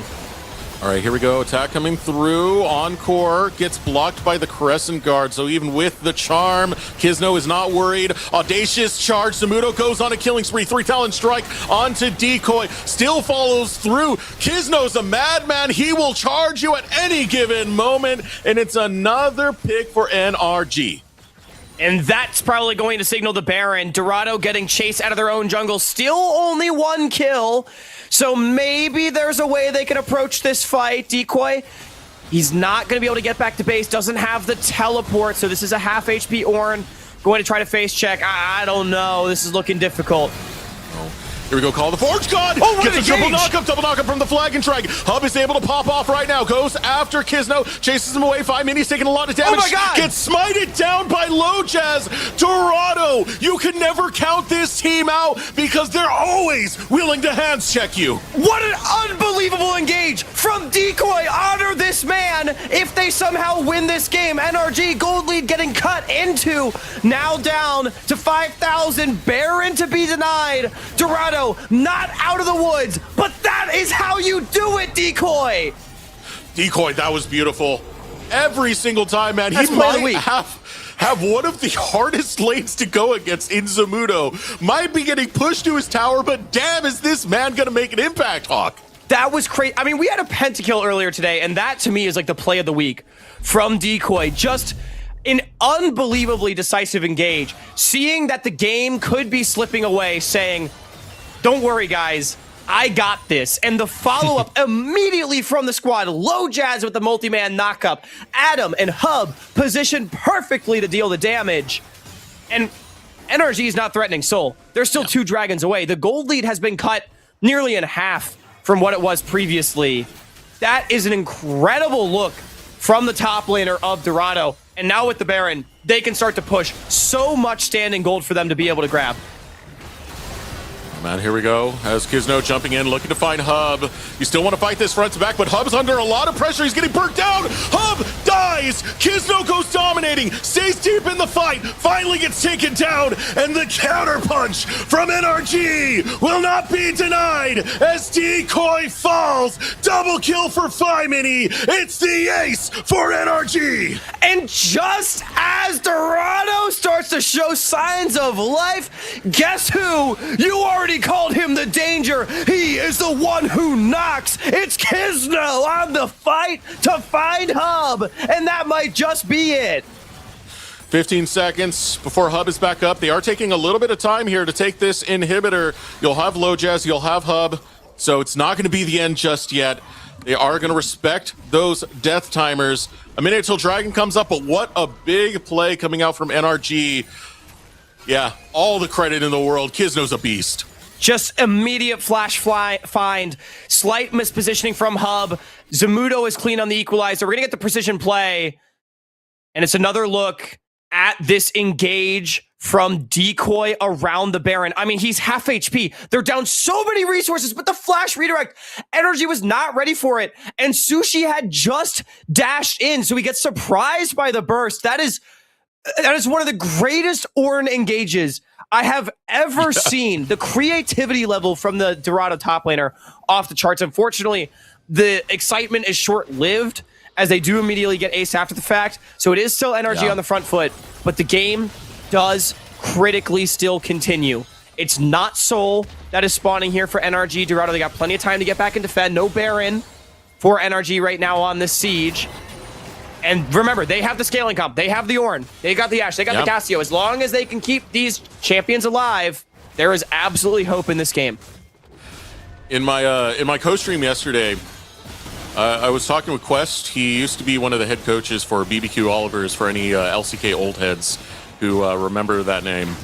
But one of the things I told him was, Dorado will hands check you for no reason whatsoever. They will full send it at a random moment when you're least expecting it. And sometimes it can just work. That was one of those moments with Decoy. They're going to need to find a lot more if they're going to take down NRG. NRG able to sidestep right here. Here comes the Cataclysm looking for the knockup. Encore follows through. Zamudo's the first one to fall. And I was talking about that hands check. It's going to have to be Kizno to save this fight right now for NRG. Stepping forward, Decoy looking for the knockup, but he lands into his own pillar, not the wall he was looking for. Now 5 Mini looking to turn this around. Will put out his ultimate, looking for another knockup, but stunned up by the gravitational field is Decoy. Here comes Sushi stepping in the opposite end. They're chipping away at the health bars. Going forward, Low Jazz, Flag and Drake does not find Sushi. Landing against the wall, but no knockup found by Decoy. Here comes Kizno. He looks for Hub. Hub's trying to create space. He wants to get away. He has to watch out for Sushi because he will take his head, but cut off and taken after the double kill. And Flame will stop it, but Kizno, still healthy, finds the wind becomes lightning. Hub becomes dead. The laser brings brings death upon Adam. A double kill for Kizno, and Kizno will scrap. He will brawl. He will take down the Hounds alongside Phi Mini. What a fight! It's so long! Zamudo respawns, TP's top, an ace from NRG. There was a moment where I thought the Ashe, the Seraphine, the Casio in that long, extended fight might have had the juice. But it's the mid-jungle of NRG, Phi, Mini, and Kizno that are able to scrape that one out. As Kizno is 10, 2, and 10, and Mini on that Victor. Just so much damage from a range that Dorado just couldn't deal with. This is some crazy stuff, man. I mean, good God, these fights are crazy. You can see how much Dorado are wanting to play this front to back, but NRG will not give them the time of day. Oftentimes, it's Phi Mini who's poking with that laser over and over again. That's slowly chipping away at Decoy. With the Call of the Forge God down and the Encore down, it made that extended fight very dangerous for Dorado. And especially when Kizno was able to step up right there, it was a big play for him. This guy has been immaculate in this game. Now, importantly, no objectives taken by NRG. Nothing really up other than that top lane tier 2. It does extend their gold lead up to 8,000, which is a lot. But Dorado, again, they have the scaling comp. They've got 3 items on their carries. Maybe there is a world. The biggest thing is the Baron spawning right now. There's a lot of blue vision on that top side. And immediately, NRG going to spring for the moment. Dorado, are they even going to contest? Hawkshot will spot it. That started up. Lojaz is far from this Baron. And at the state of the game, it does fall pretty quickly. Lojaz getting within the angle now. 5k health remains. Lojaz could step in, but right now, NRG are begging them to pull the trigger.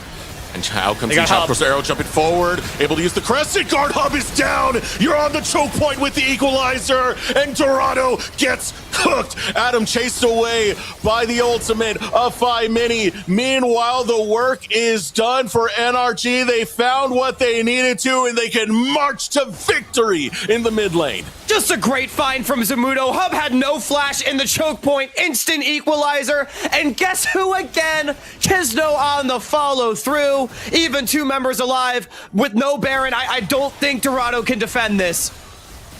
No, they're going to try. Adam is the only one who can bring damage to this is Lojaz. They're looking to clear the wave. They're looking to use Miasma. The wave goes down. Here comes the next one off of the respawn. It's in flame. Nexus Tower under attack. Number 1 falls. Number 2 gonna hit the dust soon after. Adam's getting chased away. Adam's getting poked away. Hub's looking to step up. He's autoing onto Kizno. Kizno turns it around, gets him into the equalizer. Hub is slow. Zamudo will cook him. Chases onto Inflame, and it's all dead and done. NRG 2-0 against Dorado Gaming. They put up the best fight they could, but this team is the top in the league for a reason, and they have a date with Destiny next week against another top squad in Cupid. They want to make sure they're ready as they take this series. NRG is going to the playoffs 3-0. And nobody in Group A, at least at the bottom, able to match it. So they are locking in their spot. And what looked like a clinical and clean game 2 ends up getting a little funky as Dorado. That was a lot of fight. And Decoy, man. I mean, seriously, despite the result, put that play on your highlight reel. That was just awesome from him. It's a shame that the result doesn't go their way. NRG, I think they're going to be pretty happy. Oh, they're more than happy. NRG right now in a really good state, being in that top of the pack, 3-0. A reminder, this is a 5-game season, so every win has so much weight. To start off 3-0, you're pretty much guaranteed playoffs at that point, and there's nothing that can really stop NRG right here. Again, I do want to allude to what I was saying a little bit earlier was next week they will have that match against Cupid. I think that one's going to be a banger. Oh, yeah. So it's great that they're ending this game with a 2-0, showing that they're ready to take on another contender. Yeah, absolutely. That is going to be must-watch League of Legends. I mean, they have looked like to my eye, by far the best two teams in the league in this young split so far. So I cannot wait to see the electricity. Lots of good rivalries and old school players coming back to play a grudge match against each other. Maybe a preview of some of what we could see moving towards a promotion tournament. Look at that gold graph, man. You could see the giant dip. Dorado, I really got to give them praise. Even when, like, game one, I thought was very back and forth. Game two was looking clinical and calm for NRG, but they found a clutch play. They made the game interesting, even though it doesn't ultimately net them a win. This team is just continuously showing more and more fight every single week that they play. Yeah. And I cannot stress enough how much I feel like this team belongs in the NACL.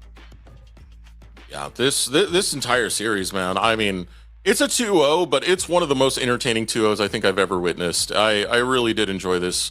Hats off to Dorado. All the growth they've shown going against what, especially last split, was the number one team to challenge them that much. It was great stuff. But NRG, this was a split that they said they're going to take very seriously going forward. And it's showing right here to go 3-0, looking at some of their next competition. You know, it's some big names that they're looking to face off against. I already mentioned the Cupid one, but then you got the newcomers and contingent. If they can win that Cupid one, it's looking like a smooth season for them. And the caliber of player, I mean, the goal is to promote into LCS, and they're showing that they have LCS caliber players. But let's pull up our MVP. We talked about him all game, Hawk. Do we really need to introduce this man? He is the danger. I'm pretty sure Kizno has been MVP for all three of NRG series. Someone please fact check me on that. I know he was MVP in their week 2 series debut, but I mean, Kizno has just been unleashed this summer, and it's so great to see from him, because I really truly believe he's one of the next players up in our region. He is the next jungler up. He's shown so much great stuff, leading the charge on the Vi, and that was one of the most ridiculous Xin Zhao games I have ever seen, utilizing his kit so effectively, finding critical engages. And we did just get confirmation from production. Yeah, that is 3 straight back-to-back MVPs from Kizno. Yeah, even in moments where, like, normally your instinct is, hey, I want to get kills, but I also want to live. There are times where he threw away his life knowing that it was for the greater good of the team. Like, for example, onto Hub during that equalizer onto the choke point, knowing that he's going deep and might not come back out, right? So understanding the value of what he brings to the team and when to just fully commit to an exchange, knowing that the rest of his teammates can take it. He's a very intelligent player. He plays with style. He knows how to carry from his position. Kizno, all the flowers in the world. Again, this is a player who was substituting at the start of the season for the LCS lock-in back on DSG. And I would definitely love to see him once again on that stage, because it's been incredible stuff.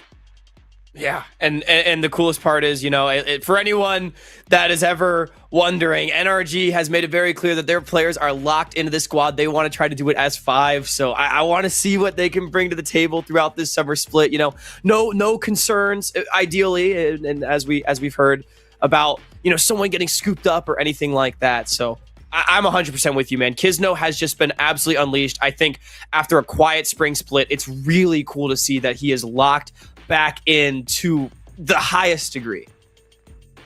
Yeah, the highest degree indeed. But we are going to have our interview now, our post-game interview. It's going to be Spica will be joining me on the desk. Stand by, Hawk. We'll get you back in a bit. Let's pull Spica on up to here. Spica, congratulations, 3-0 on the season so far. And also, I got to say, the style upgrade that you've had this split. My goodness, the hair. Sometimes I see the rings when you have them there. How you feeling, man? I'm feeling good. You know, it's a great start to our season. I think we definitely could have played cleaner today, but nonetheless, I'm happy with our progress.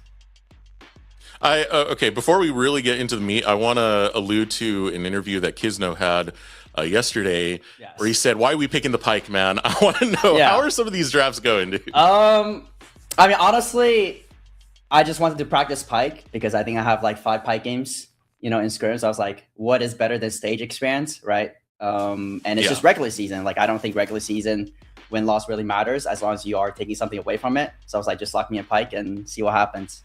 And I just want to preface, that game we would have won if Kizno didn't do what he did.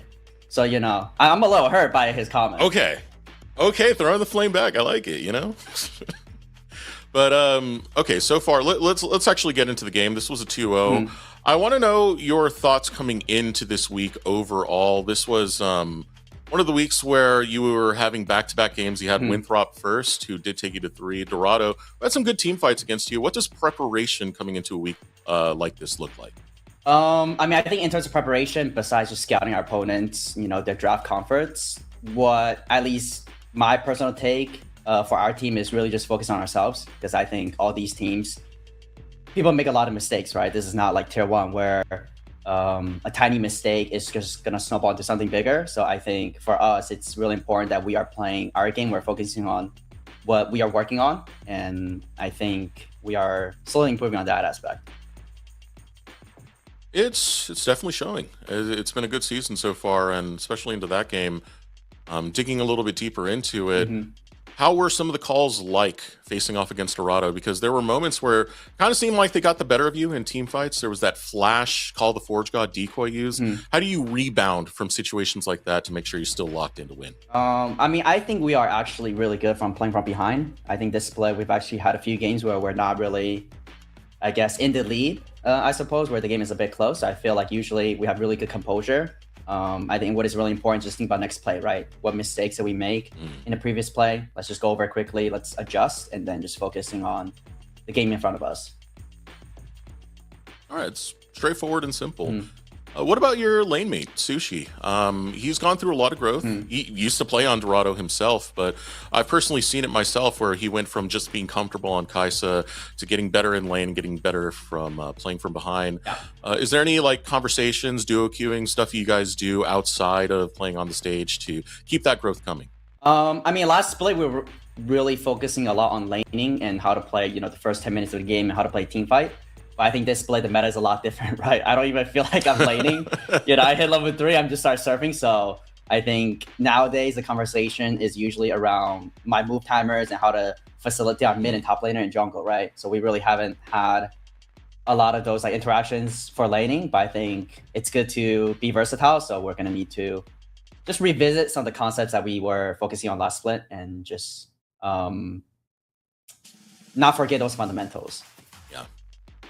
How do you feel about the current meta, though? Because we went so quickly from Enchantress to a lot of engaged supports that are roaming out very, very early. And every so often we get the mage bot lane.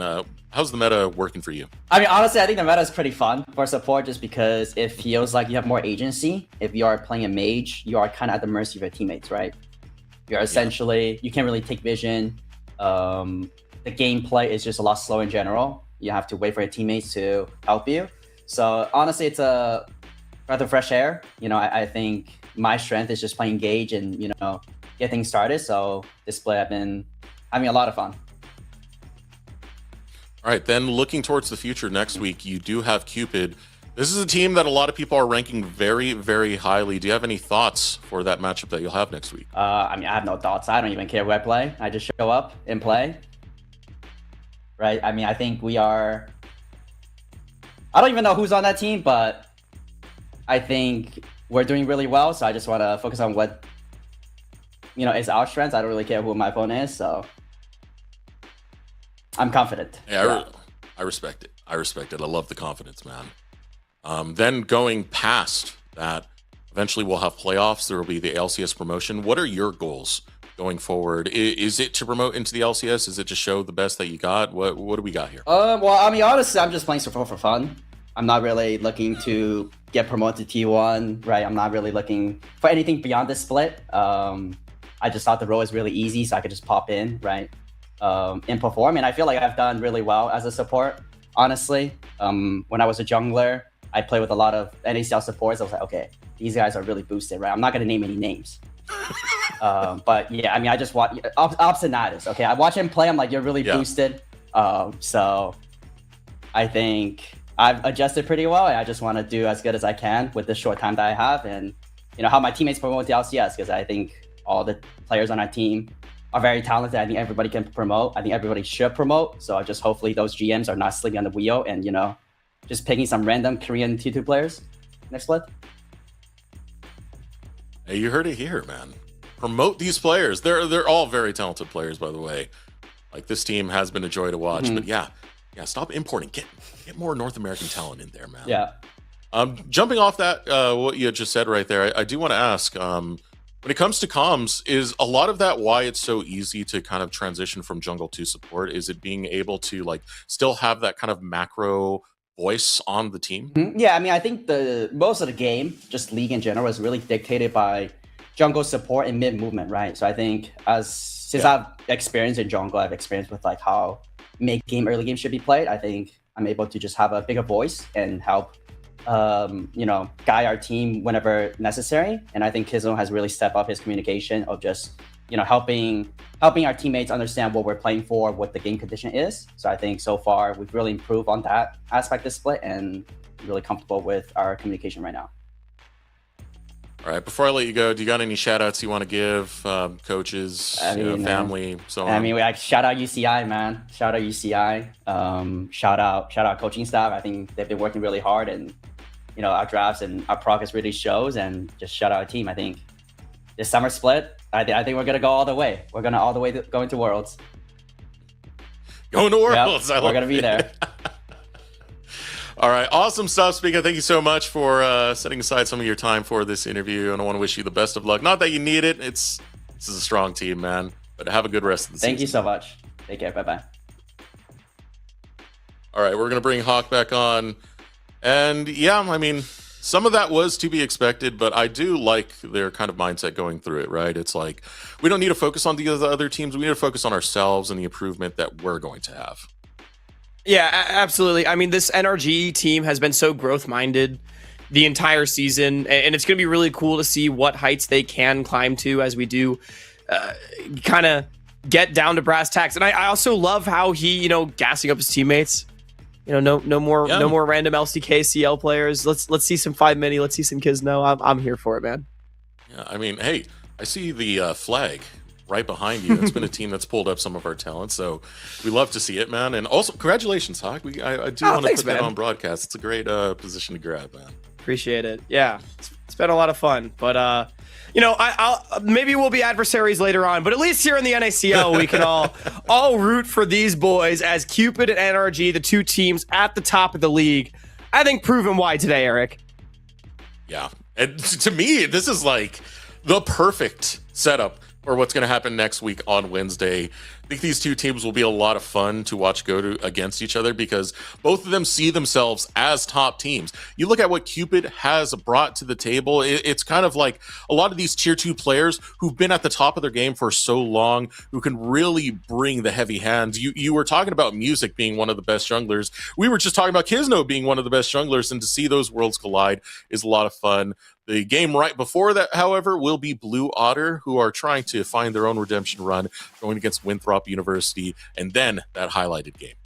Yeah, definitely must wins for both squads, both of them currently in LCQ position. And, with NRG locking up a playoff spot with Cupid, improving to 3-0, technically not being clinched for playoffs, but being pretty damn close to doing so. I mean, both those squads really going to want to pick up a win because given the fabric of their groups, that one win really could be the difference potentially between LCQ and not. So definitely going to be something to track between the two of them. But I am in 100% agreement that NRG versus Cupid is going to be must-watch League of Legends. This is the two teams at the top of our region in the NACL at the moment. And this is two teams that are absolutely looking to press my boys later on in the season. All right, well, that's going to do it for the day, man. This has been a fun one. Quick shout out to Rafa, by the way. His power did go out. There's a lot of heat over there, so I'm hoping the best for Rafa to get by in the summer sun and hopefully not end up on too sweaty of a day. Hopefully we get his power back up quite soon. But any closing thoughts before we go, Hawk? Man, I don't think I have anything to say other than what's already been said. Some really fun games today, especially. I just have to praise Dorado one more time. It's an L, but this team's got so much fight in them, and I think their odds of making the playoffs are pretty decent. Already being on 2 wins, I would really like to see what they're able to bring to the playoffs should they make it. All right. Well, we want to thank you guys for tuning in. Shout out to the teams who play, the players, the staff, the coaches, everyone, and you guys for, of course, tuning in to our Ugly Mugs. Be sure to tune in next week where we'll have that banger matchup, Winthrop University versus Blue Otter and Cupid versus NRG on Wednesday. Shout out to our sponsor as well, Philips Norelco, for supporting us with their One Blade, which unfortunately I didn't get to use today because it was kind of last second sub in. But again, it's been a fun day. It's been a pleasure. It's been a blast. It's been NACL. We'll see you next week. The NACL is presented by Philips Norelco One Blade.